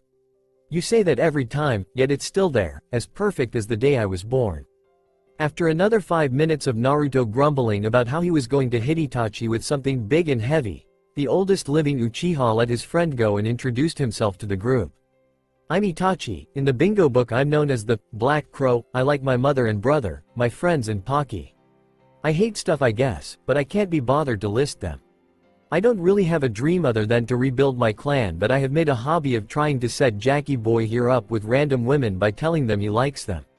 Is that why the waitresses at the barbecue house keep giving me their numbers? Not cool, man. The other day one spilled coffee in my laps just so she could wipe it off. That brought a large grin to the raven-haired Anbu captain's face. Having enough, Madoka hit them both on the back of the head in a very Kushina-like style. Questions: what the hell is a bingo book and why do you keep calling my Oni-san Jackie boy? Turning to Naruto, Itachi let a confused look cross his face. You didn't tell them? I just never got round to it. Shaking his head, Itachi pulled out a small book from his back pocket and flipped through it till he came to the pages he was looking for. The bingo book contains info on all ninja from the hidden villages that are worth knowing about. Here, look. Passing the book to Madoka so she and the rest of Team 7 could read it, Itachi watched with a smile on his face as he saw the looks on their faces. The Konoha 3, a team of ninja from Konoha consisting of Tenzo Yamato, aka the Forest Ranger, Itachi Uchiha, aka the Black Crow, and Naruto Namikaze, aka Jack Frost. For more information see following pages. The Konoha 3, after their defeat of Raiga Kurasuke, former 7 swordsmen of the Bloody Mist, during a lightning storm, have been on the short list for being the next Sannin for several years. With their spotless recorded, a rarity for any ninja, and overwhelming strength GH when working as a team, they have all been given flee on-site orders when together. Name: Tenzo Yamato. Age: 23. Alias: the Forest Ranger. Affiliation: Konoha. Rank: S-Class. Specialty: Wood Style. Tenzo Yamato, 1/3 of the infamous Konoha 3, is known to possess the rare Wood Style Jutsu. Extremely dangerous. Name: Itachi Uchiha. Age: 19. Alias: Black Crow. Affiliation: Konoha. Rank S class. Specialty Genjutsu Master, posses the Sharingan. Itachi Uchiha, one-third of the infamous Konoha 3, possesses fully matured Sharingan and Master of Genjutsu. Extremely dangerous. Name Naruto Namikaze. Age 15. Alias Jack Frost. Affiliation Konoha. Rank S class. Specialty Ice Style and Kenjutsu. Naruto Namikaze, one-third of the infamous Konoha 3, son of Minato Namikaze, 4th Hokage and the Yellow Flash of Konoha, possessor of Ice Bloodline and Master Swordsman. Extremely dangerous. With each entry there was a picture. One was Tenzo Yamato, with a shadow across his face making him look scary. One was Itachi with a smile on his face while giving the peace sign to the camera, and the last was of Naruto, deep blue eyes glowing slightly from the shadows casted over his face from his hood.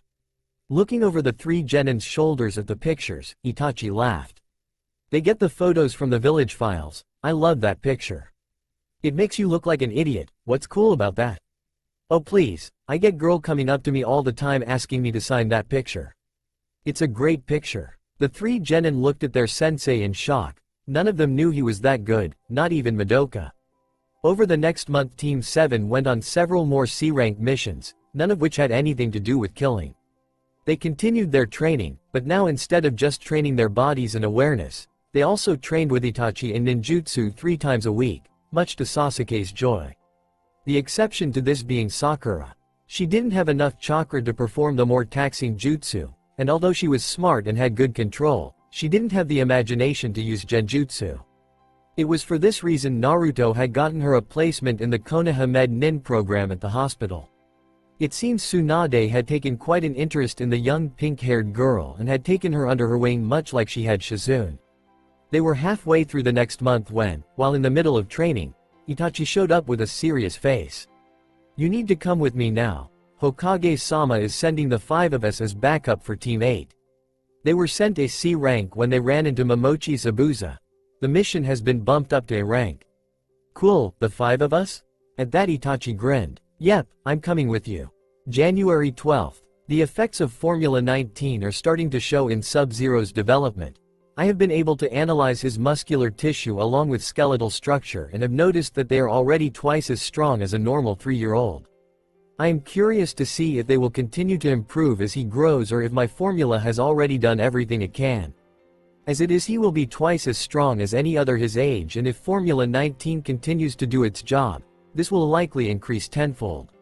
The trip to Wave took the rest of the day to get to, and throughout the trip Itachi would tell stories about when he, Naruto and Tenzo were on missions together. This wouldn't have been so bad if he was telling them things like when they fought Raiga or one of the countless bandit camps they had destroyed. But no, that would make his life easier. "So we're in this bar near the hidden rock village full of ninja, all of whom hate our guts, when I get Jackie boy here pissed. So I figured, what would be the smart thing to do?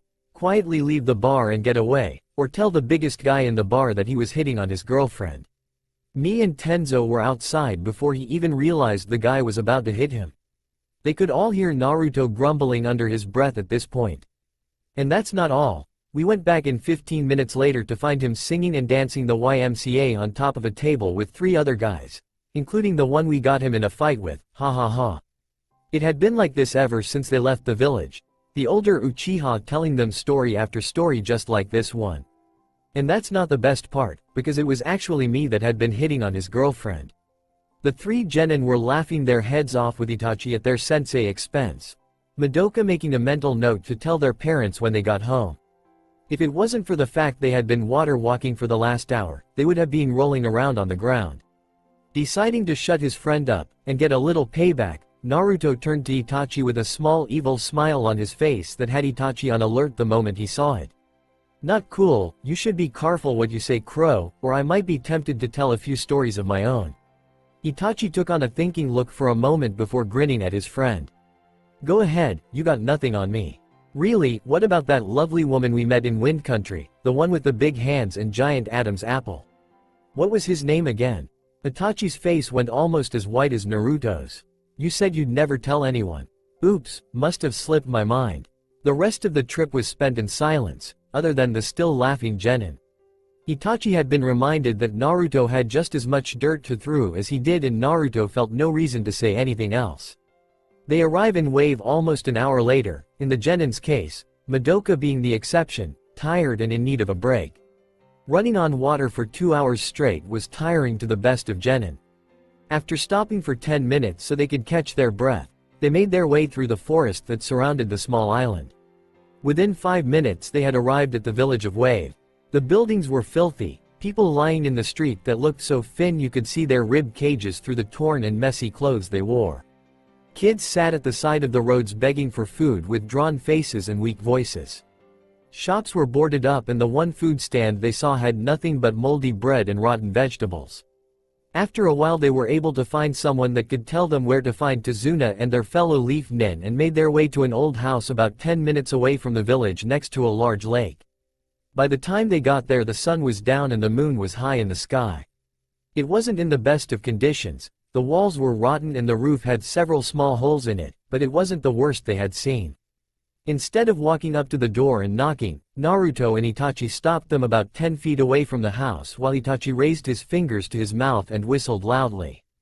The three Genin watched with confusion as the house seemed to shimmer in the air for a moment before disappearing completely, only to reappear several meters to the right of where it had been before. As soon as it had appeared completely, the door opened to reveal a tired-looking Kurenai and the rest of her team. "It's about time you got here. Give us a break. We didn't know where to find the house." Nodding her head, the red-eyed Jonin motioned for them all to come in, and after a quick introduction to Tazuna, who made a comment about more brats, his daughter Tsunami, who hit her father in the head with a frying pan that appeared in her hand as if by magic, scaring the boys half to death, and a young boy named Inari that said nothing and just glared at them all. Itachi, Naruto and Kurenai were now sat in the small living room, the Genin having been sent to rest so they would be ready for the next day, and Tazuna's family following soon after. Tuning to the red-eyed beauty, Itachi smiled and nodded at her to tell them what happened. "Well, it started off like a normal mission, but about a third of the way here we were attacked by the Demon Brothers of the Mist. They were easy enough to handle and I got a good bit of information from them. That's how we found out about Gato. He's a bastard that has Wave Country by the throat because he owns all the shipping contracts. If Tazuna were to finish his bridge, it would be the end of his rule." She stopped at this point to see their reactions, which was for both of them to nod, and waited for her to continue. "We decided to continue, though I was a little reluctant. We couldn't just leave these people here to die, and there was no time to turn back and get more help. I had hoped that the Demon Brothers would be the worst of our problems. Then, just as we got to Wave, we were attacked by Zabuza. He used the hidden mist jutsu to catch us off guard, and before I knew what was happening he caught me in a water prison jutsu. If it wasn't for Shino I would have died. He managed to get one of his female bugs on Zabuza when he thinned out the mist to show them he caught me to try and to scare them. He was forced to release the jutsu to avoid the swarm sent at him, and I was able to cast a genjutsu before he recovered. I was about to finish him off when a hunter nin came and killed him with several senbon to the neck, at least I thought he did." "What do you mean? He didn't destroy the body. He took it with him. No hunter nin, unless under direct conflict, would ever take a body away from the kill spot." Nodding his head in agreement, Itachi turned to his white-haired friend to see what he thought of the situation. The hunter nin was obviously a fake. They were most likely Zabuza's partner and used the needles to put him in a near-death state so they could retreat.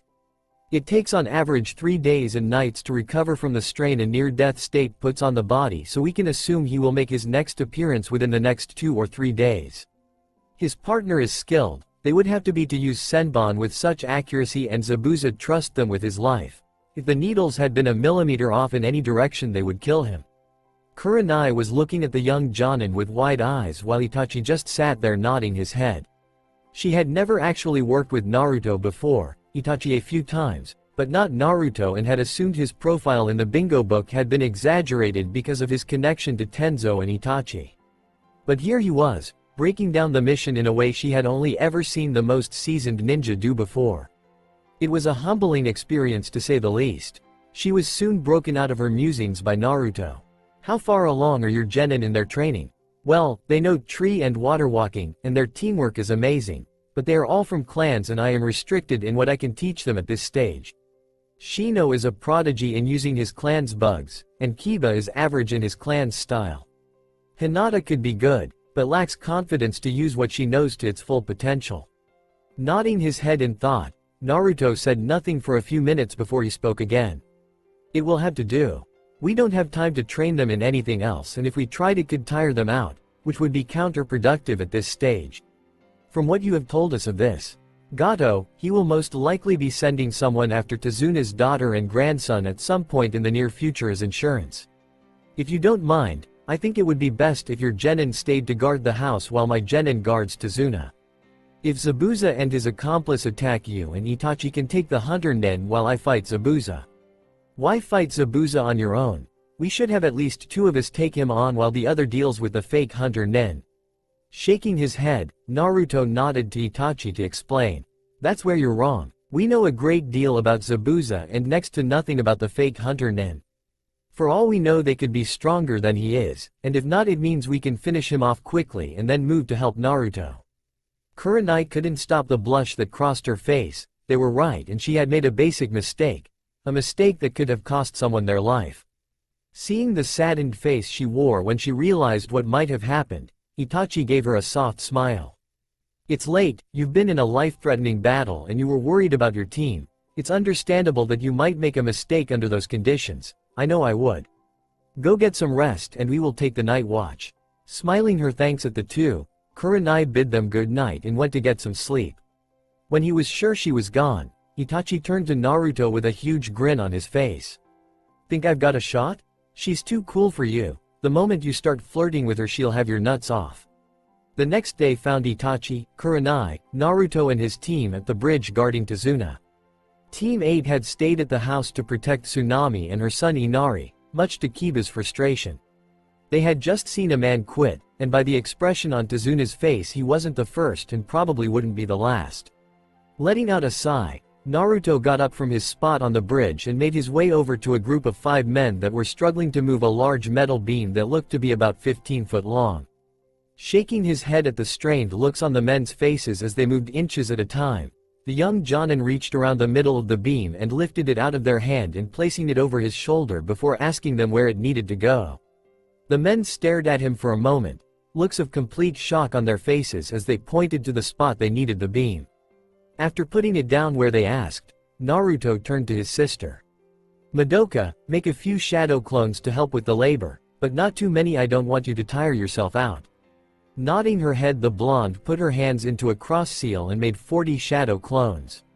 Tazuna and Hai Men looked at all the clones for a moment before the old man wiped the tears that had gathered in his eyes away and yelling at the men to get back to work. With the clones and Naruto helping out with all the menial jobs, the workers were able to get twice as much work done as they did the day before. Tazuna hadn't stopped thanking them the whole way back to his house and it was starting to get on all their nerves. That night Tsunami made them all dinner. It wasn't much, but the gesture was appreciated nonetheless. Tazuna was just telling them about how with the 2 Namikaze's help they could get the bridge done within 2 weeks when Inari started shouting at them all. Why even bother? It's not going to change anything. Gato will just kill you all, he's too strong. They ninja all looked at his small boy with raised eyebrows for a moment before Itachi smiled. Don't worry about it, some rich little prick is no match for us. Shut up, why are you even here? What do you know about what we've been through? You've all lived pampered lives in your village while we had to suffer. What do you know of pain? At his words the room went deadly quintet and the temperature dropped drastically.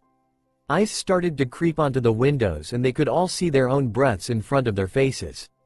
Turning to Naruto with wide eyes, they saw he was just sitting there like nothing was happening, his eyes completely shadowed by his hood.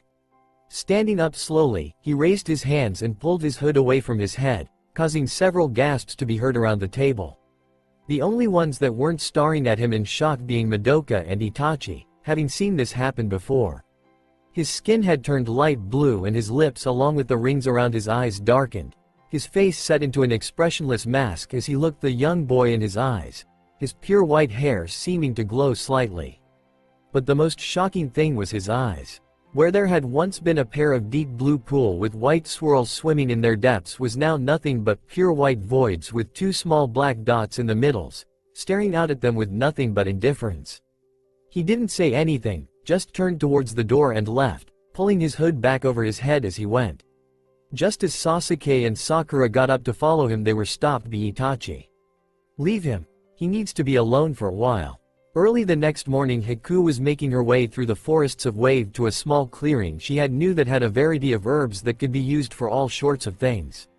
She had found it the day before last but didn't have her basket, so she decided to go now while she had the time. But as she walked through the trees, Haku noticed something odd. It was the middle of the summer, the sun was out and she could feel the warmth from it on her back through her kimono. So why was there ice on the trees? Walking forwards, Haku was shocked to find the grass underneath her feet give way to crisp white snow. It was like she had walked from one season straight into another without any kind of warning. Slowing her pace as she came to her destination, the young ice user stopped in her tracks at the sight of a young boy sat in the middle of the clearing wearing a gray hoodie with the hood up and both his hands in his pockets surrounded by snow and ice. At first she was worried because she couldn't him moving, but as she got closer, Haku saw his deep, rhythmic breathing that told her he was asleep. As she got closer, her eyes were able to pick out more details about him, like the pale skin and blue lips. Forgetting caution, Haku ran the rest of the way over to the boy, only to stop when she saw the leaf forehead protector tied to his arm.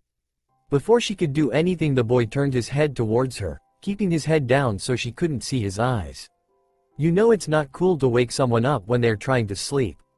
Quickly putting on her mask of ignorance she wore when dealing with people that didn't know her, Haku let a worried expression onto her face as she knelt down next to him.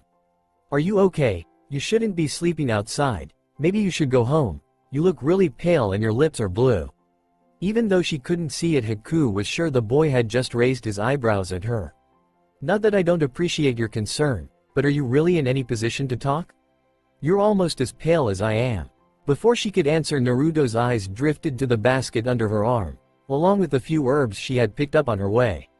"I know those herbs, they're used to help muscles relax." Getting more and more worried all the time that he wasn't responding to her mask like all other before him, she seized the moment. "That right, they're for my friend. How did you know that?" "My godmother is a med nin. I picked up a few things. Never know when you might need to what herbs will come in handy." Nodding her head with a smile on her face, Haku looked around the snow-covered clearing before letting out a breath. "I was hoping to find some more here. I saw them the other day. But I don't think they will still be here now." Neither of them said anything for a moment, just sitting on the ground in the snow. "I'm Haku. Naruto. You're a ninja, right? Why do you fight?"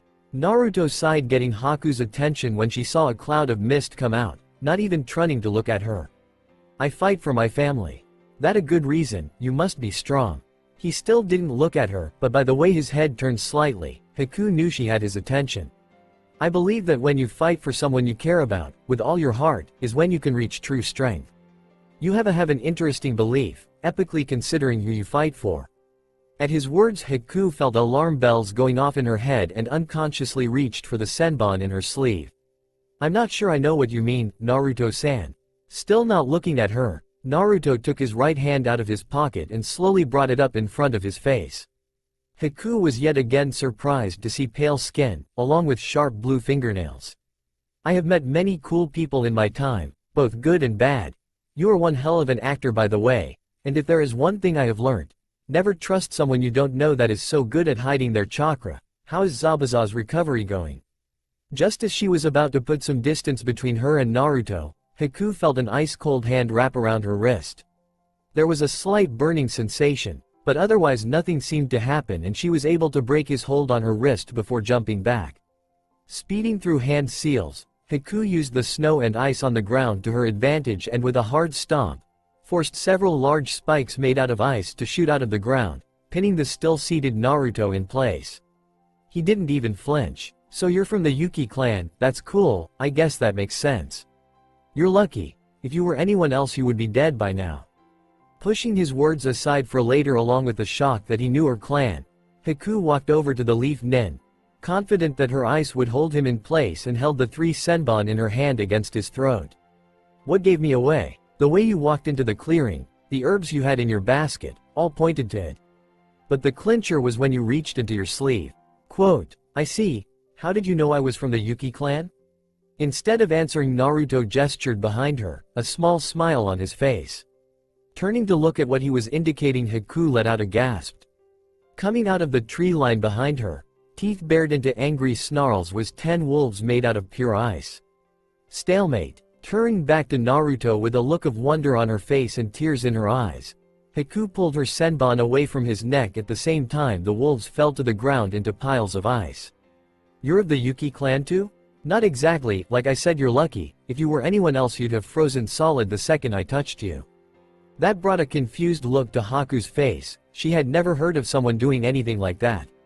I don't understand. If you're not part of my clan, how can you use ice-style jutsu?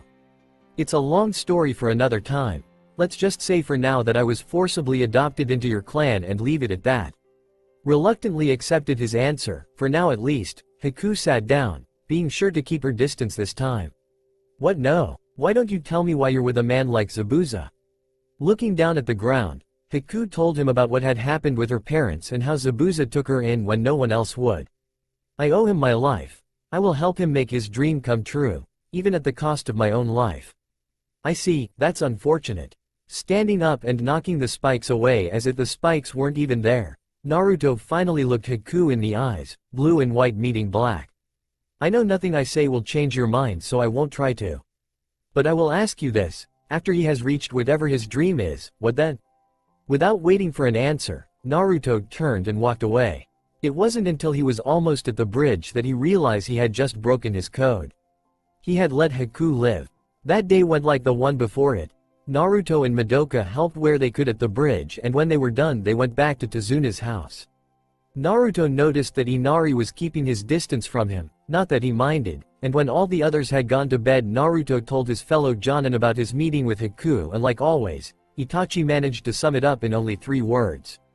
That sucks, man. Nodding his head, Naruto leaned back in the chair he was sat on and looked at the two in front of him, both with looks of concern on their faces.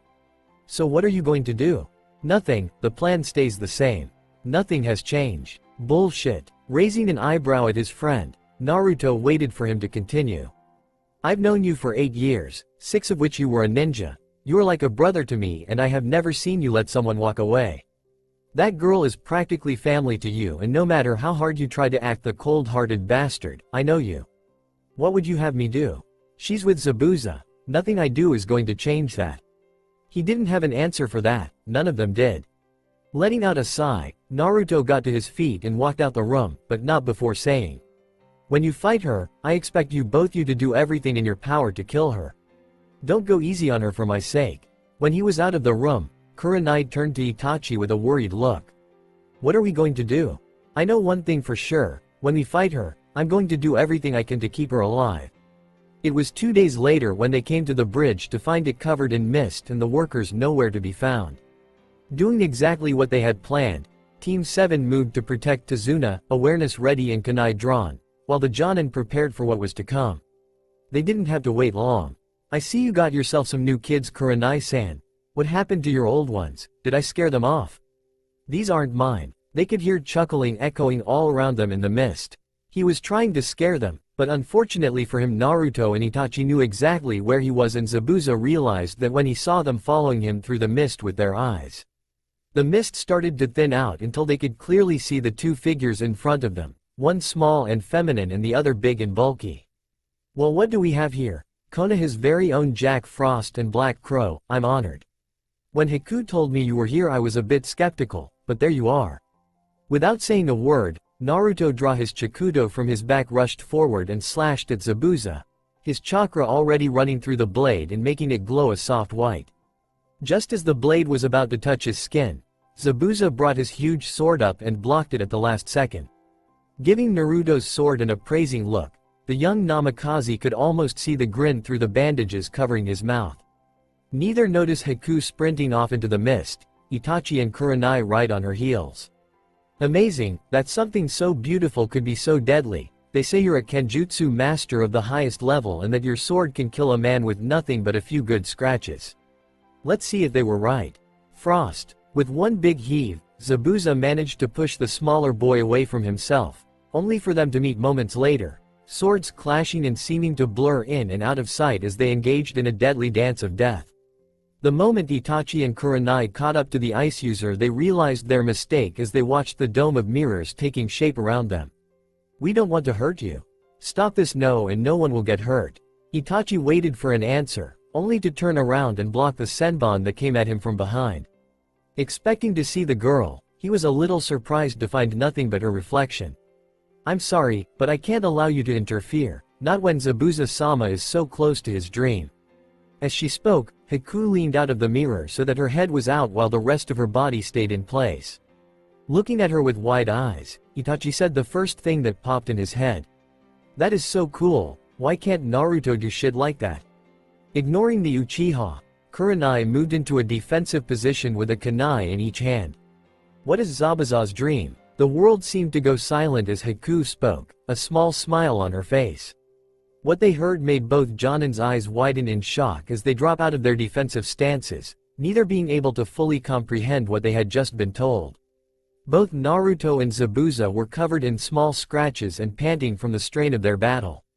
The fact that the former seven swordsman was still standing impressed Naruto.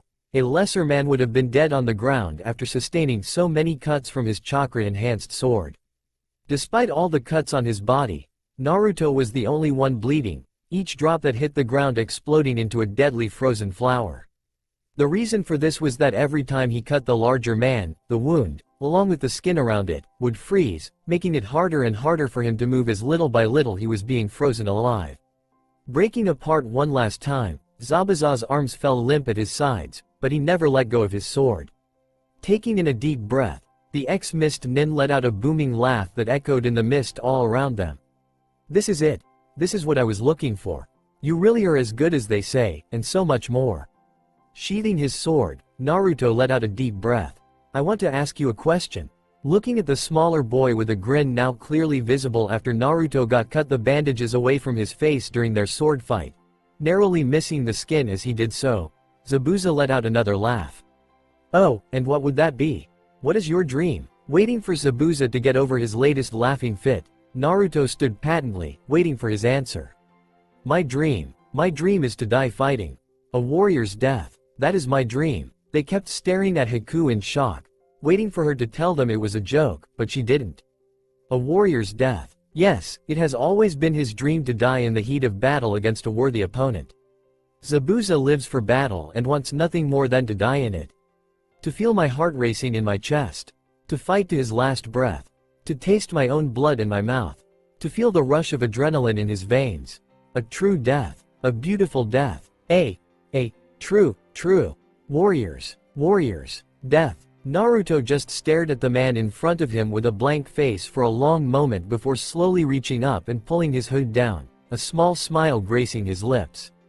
That sounds like a cool death.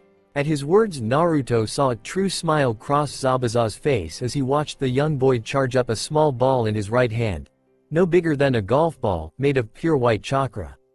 Nodding his head as he lifted his sword for the last time, Zabuza took a deep breath. "Do me a favor. Look after Haku for me. She's a good kid, put up with me all these years. And take my sword with you." Nodding his head, Naruto started charging at Zabuza, ball in hand as Zabuza lifted his sword in preparation of one last swing. Kaika Hyuga Rasengan. Everything was quite as they stood with their backs facing each other, neither moving a muscle, barely even breathing. Naruto with his arm out straight and Zabuza with his sword raised in the air. Zabuza's words were barely a whisper, yet they carried through the mist as if they had been shouted. A beautiful death. His sword slipped out of his hand and the world started to move in slow motion. Exploding out in a shower of blood and ice, a large blooming rose burst out of Zabuza's back at the same point as a small, golf ball-sized hole in his chest as his body froze solid.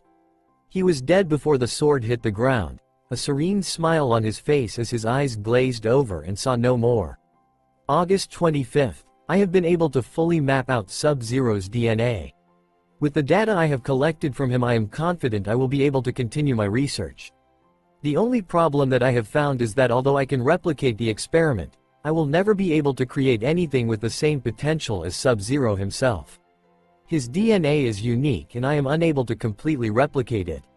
But I will be able to use the information I have gathered, and that is what is important at this point. I will find a way to outdo myself. As the adrenaline rush from the fight started to wear off, Naruto found he was a little lightheaded. Swaying slightly as his legs turned to jelly, the young Namikaze found himself sitting down before he fell. Breathing slightly heavier than normal, with his legs crossed and Zabuza's sword on the ground next to him, Naruto realized he was getting rusty. A few months ago a fight like that wouldn't have tired him out nearly this much. He could already feel the small cuts he had gotten in his fight healing. The slight itchiness, he felt a sign that he would be completely healed in a matter of moments as his breathing retuned to normal. By the time Itachi, Kurenai, Haku and his team got to him, the only sign he had been in a fight was the rips in his clothing and the still standing body of Zabuza a few feet away from him. Looking up at Itachi from his seated position, Naruto let a small smile form on his lips. Well, that was fun. Shaking his head at his friend's antics, Itachi looked down at the smaller white-haired boy with a smirk. You're getting rusty, or he was better than his bingo book entry said he was. Why'd you let him cut you put like that? Shrugging his shoulders as he got to his feet, Naruto walked over and stood next to his team, stretching for a moment before answering. A bit of both. I've been spending most of my time training these three and let myself fall behind on my own training. It's cool. I'll start training again when we get back to the village. While they were talking, Haku made her way over to the frozen body of her father figure, the cold having no effect on her at all as she ran a hand over his stone-like face. Noticing her stood there, Naruto raised an eyebrow at both Itachi and Kurenai, both of whom had sheepish grins on their faces. She didn't want to fight, so there wasn't any point in starting one. Nodding his head after a moment of thought, Naruto made his way over to her, picking up the Kabikiri Bocho as he came up behind her. He could see the tears rolling down her face and, oddly enough, a peaceful smile. Looking at him out of the corner of her eye, Haku turned to face him and bowed. I thank you for fulfilling Zabuza-sama's dream. You're a very strange person, you know that? Chuckling at his words, Haku's eyes slowly drifted to the sword in his hand.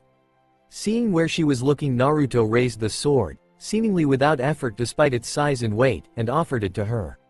For a moment it looked like she was going to take it, but after taking a deep breath she shook her head and pushed it towards him.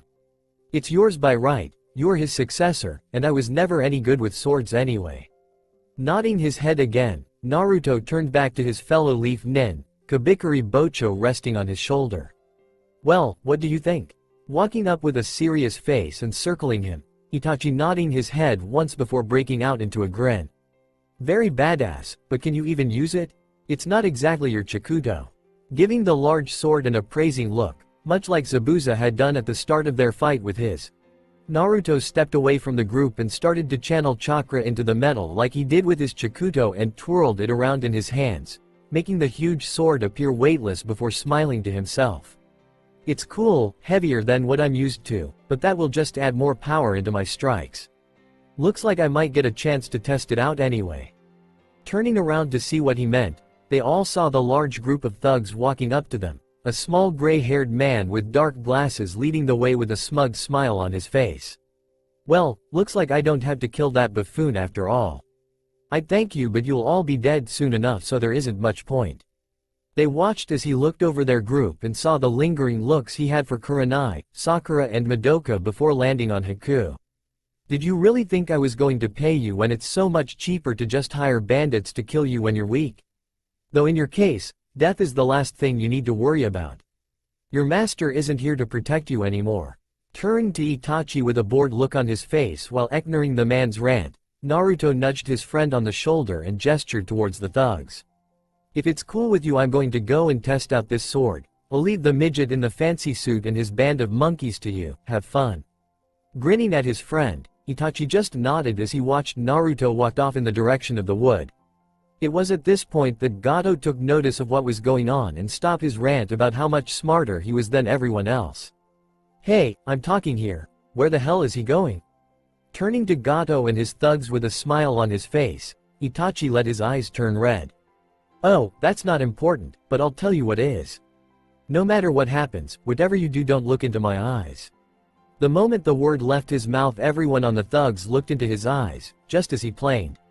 The grin on the older Uchiha's face as the thugs started screaming and attacking each other was enough to scare even his younger brother. Naruto knew he was being followed ever since he left the bridge, not that she was really trying to hide it. Choosing to ignore Haku as he walked into the same clearing they had first met, Naruto got into a stance and stated to move through different katas, trying to get a feel for the sword in his hands. It was heavy, but to him it was nothing, the extra length making his movements clumsier than he was used to, not that anyone but he could tell the difference. He could faintly hear the sound of screams in the distance, telling him Itachi was having fun. For such a mellow guy, he sure did like torturing people with his genjutsu. From the sounds of the men screaming about crows, he knew his friend was using his signature illusion, the very thing that gave him his name in the bingo book. It was actually quite simple. It started with him bursting into a flock of crows that would fly at his enemy, and every time someone tried to kill one, 3 more would appear. Eventually you panic as the crows peck and scratch at your skin and eyes, causing you to lash out randomly. Itachi had once slaughtered an entire bandit camp numbering in the hundreds without even drawing a kunai with this genjutsu. As time went by, the screams faded until nothing was left, and Naruto continued with his stances without a care in the world. You know, it's not cool to spy on people when they're training. Dropping down from the branch she had been sitting on at the edge of the clearing, Haku slowly made her way over to Naruto. You knew I was there the entire time, so it's not spying, I was waiting for you to finish. Shrugging his shoulders, Naruto stabbed the large sword into the ground and sat in the same spot he had been the day they met. Tell me something, if Zabuza wanted to die in battle, why did you stop Kurenai-san from making the finishing blow the day they came to wave? Kneeling down across from him, Haku took a moment to think about what she was going to say. She wasn't the right one. Naruto just sat, waiting for her to continue. Zabuza-sama always thought of himself as much of a swordsman as he did a ninja. He wanted the one to kill him to be able to wield Kabikiri Bocho. At one point it was going to be me, but I am not a swordsman, I am a ninja. While Zabuza-sama liked to get in close and fight, I keep my distance and use Senbon to disable and kill without even being seen. Nodding his head, Naruto smiled. It was about finding his successor as much as the fight, wasn't it? Yes, what will you do now? You're welcome to come with us to Konoha, after all I did promise Zabuza I would look after you. Smiling gently, Haku nodded her head. I would like that, you are probably the closest thing I have to family. Know that Zabuza-sama is gone, you are all I have left. Everything in Wave seemed to move at hyperspeed after that day. The villagers had apparently shown up at the bridge just before Naruto had left, meaning they saw everything Itachi had done. They had found Gato curled up in a ball at the back of the pile of bodies, crying and mumbling to himself about the crows eating his eyes and tongue. They had dragged him to him into the center of the village, and he was hung before nightfall. There had been a huge party that night, and Naruto was laughing at the sight of Itachi the next day with the mother of all hangovers.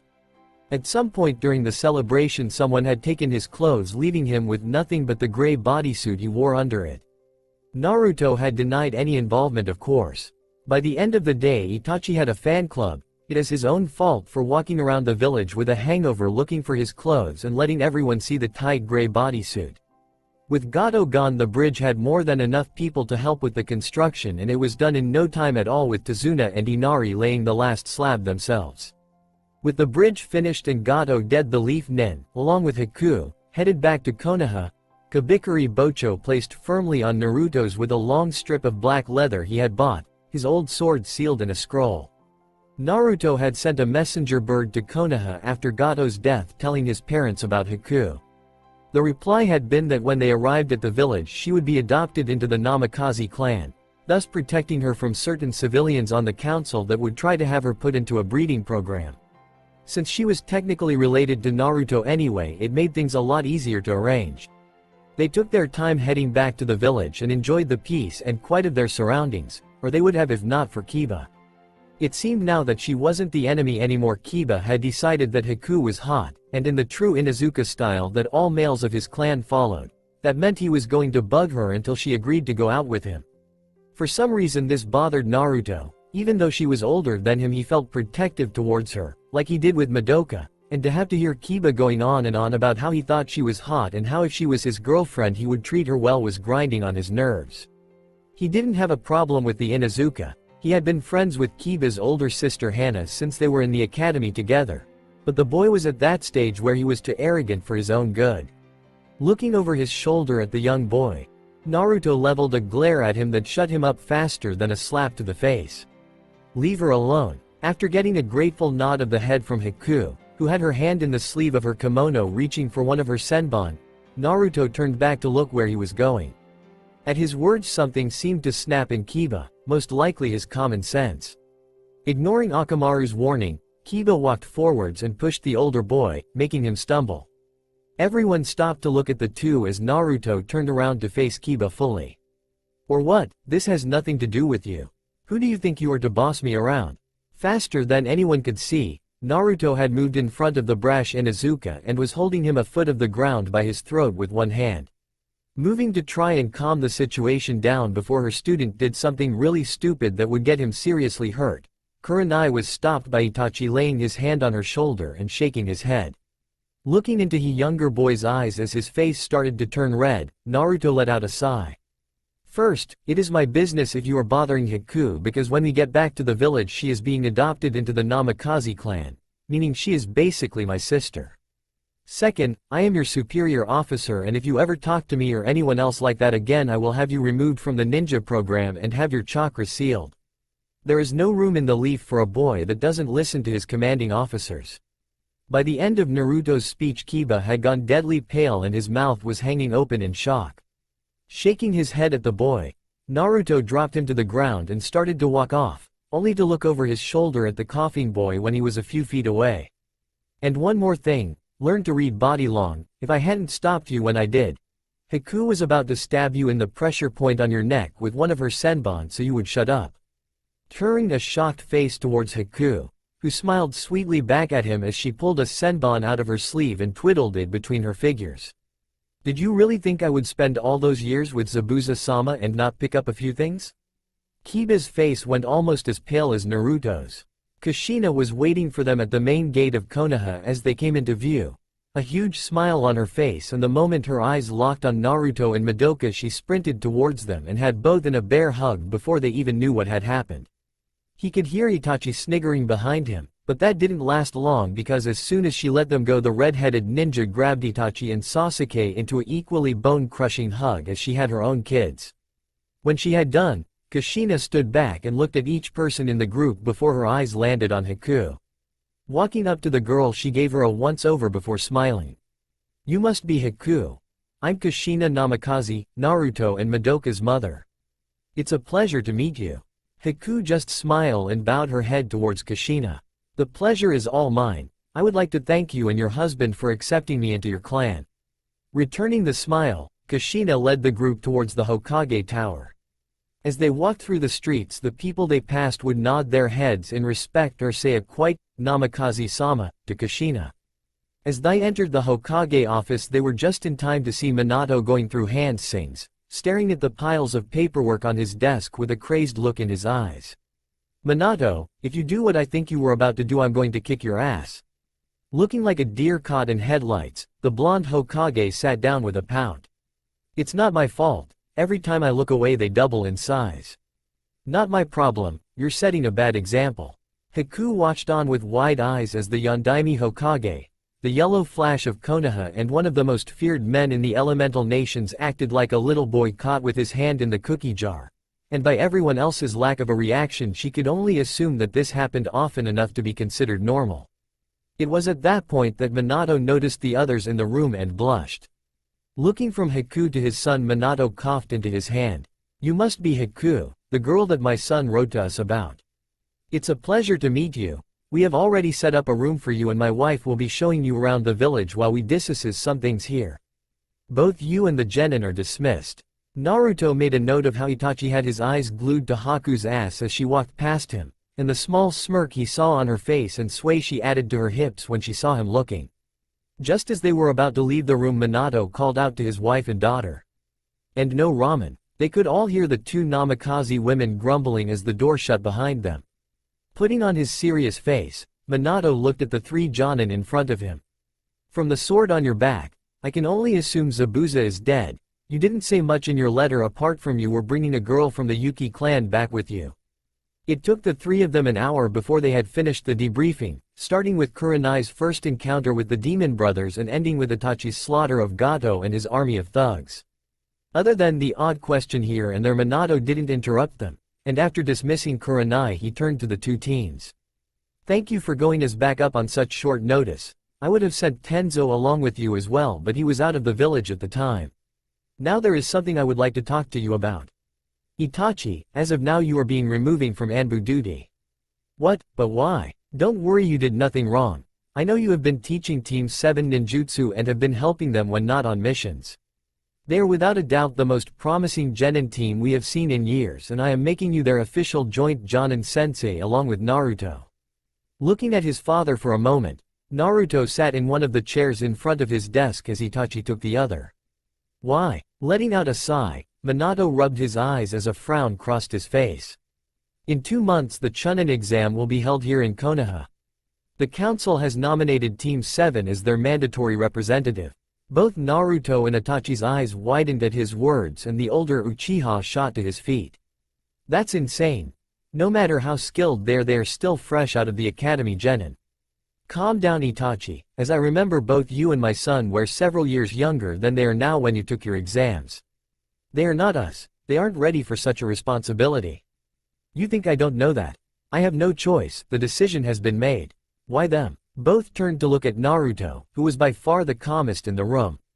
Think about it, they have 2 of the Konoha 3 teaching them. Madoka's is a Jinchuriku and Sasuke is one of the last Uchiha. Hell, you even have the Haruno girl learning under Tsunade, the slug princess. They have the potential to be great and you're having them run towards it instead of walking like most do. There is already talk of having you both as Jonin instructors again when they are finished learning under you. I'm not saying what you are doing is a bad thing, but it got a lot of people attention. The fact that the Chunin exam is being held in the leaf was just the icing on the cake. Nodding his head as Itachi sat back down, the white-haired boy thought for a moment. It's fine, if the council has decided then there is nothing we can do but prepare them. I'm sure that between myself and Crow we can have them up to scratch in 2 months. Nodding his head reluctantly, Itachi got a contemplative look on his face as he turned to Naruto. So how are you going to start? Other than stepping up their physical body conditioning and maybe teaching them a few new jutsu, I don't really know what else we can do that we aren't already doing. Before Naruto could say anything, Minato spoke. I've already talked to Tsunade. She isn't happy about it, but she agreed to step up Sakura's training, so you don't need to worry too much about her because she is training to be a mad nen. Nodding their heads at his words, Naruto reached into his pocket and pulled out the scroll he had sealed his Chikuto into. I always thought it would be cool to teach Madoka swordsmanship, though I was going to wait another couple of months. Now that I have Kabikuri Bocho, I was planning on giving her my old Chikuto anyway, it will just be a little sooner than I had planned. Nodding his head, Itachi thought for a moment. There is a second way that an Uchiha can unlock their Sharingan without a life or death situation. It will be hard, but I think Sasuke can do it. When he has unlocked it I can start to teach him how to control it. The decisions made, Minato dismissed the 2 young Jonin and turned back to his paperwork with tears in his eyes. It bigger than ever. Over the next month and a half Team 7 trained themselves into the ground. Naruto and Itachi had told them the day after they had returned to the village, and although they were nervous, it was still a great honor to be chosen by the council. There would be other teams from the Leaf, older and more experienced, but the fact that they had been singled out from the rest was something the 3 genin were proud of. It also meant they would have a target painted on their backs the moment the exam started, something that both Itachi and Naruto had made sure they understood. Sakura was quickly becoming an increasable medic from what Tsunade had told them, her natural control over her chakra and her thirst for knowledge making the profession the perfect choice for the pink-haired girl. Although he didn't tell Naruto how, Itachi had been able to get Sasuke to unlock his Sharingan and his training had been progressing wonderfully. Madoka had been ecstatic to learn swordsmanship from Naruto and had hugged him so hard she almost broke a few of his ribs when he had given her his old Chikuto. Sometimes she was too much like their mother for his liking. Ever since she had first held the sword, Madoka had all but slept with it, using all her spare time to practice so she could be as good as her brother. They still did team training, and Naruto made sure that they didn't fall behind in their physical training while Itachi had started to teach them a few more advanced jutsu, including the hidden mist jutsu. Naruto had finally had them move on with their awareness training to learning how to use it outside the mist, and although it was hard, they were getting the hang of it quickly after using it so often. Naruto had said that the next step would be getting them to use it subconsciously. By the time the Chunin exams came around, they were sure the three young genin would be ready for almost anything thrown at them. Haku had settled into the village easily, and by the end of the first month everyone treated her like she had lived there her whole life. She, Naruto and Madoka had built up a sibling bond that was so strong that if someone had just met them they would be fooled into think the here had known each other for years. They had told her about what had happened to Naruto, and to say she was pissed was an understatement. Her temper had been so much like Kushina's that both Naruto and Minato had cowered away from her on pure reflex. Naruto had taught Haku a few of his jutsu, including his Ice Wolf jutsu, and she had taught him her demonic mirror jutsu. There was also the fact that ever since her first week in Konoha both Haku and Itachi had been flirting every time they saw each other and had even started dating a few weeks before the Chunin exam was going to start. It could be worse, Naruto had reasoned, at least he trusted Itachi. Walking down the street with Kabikuri Bocho set firmly on his back, Naruto was enjoying his first day off since they had returned from Wave. The exams started at the end of the week and both he and Itachi had agreed to let the three genin have a rest before the exam, along with themselves. He had just stopped to look at one of the posters advertising the Chunin exam, his awareness down for the first time in weeks when he felt someone bump into his back, sending whoever it was to the ground. Turning to see who had walked into him, the white-haired boy was met with an angry-faced red-headed girl with dark skin and yellow eyes.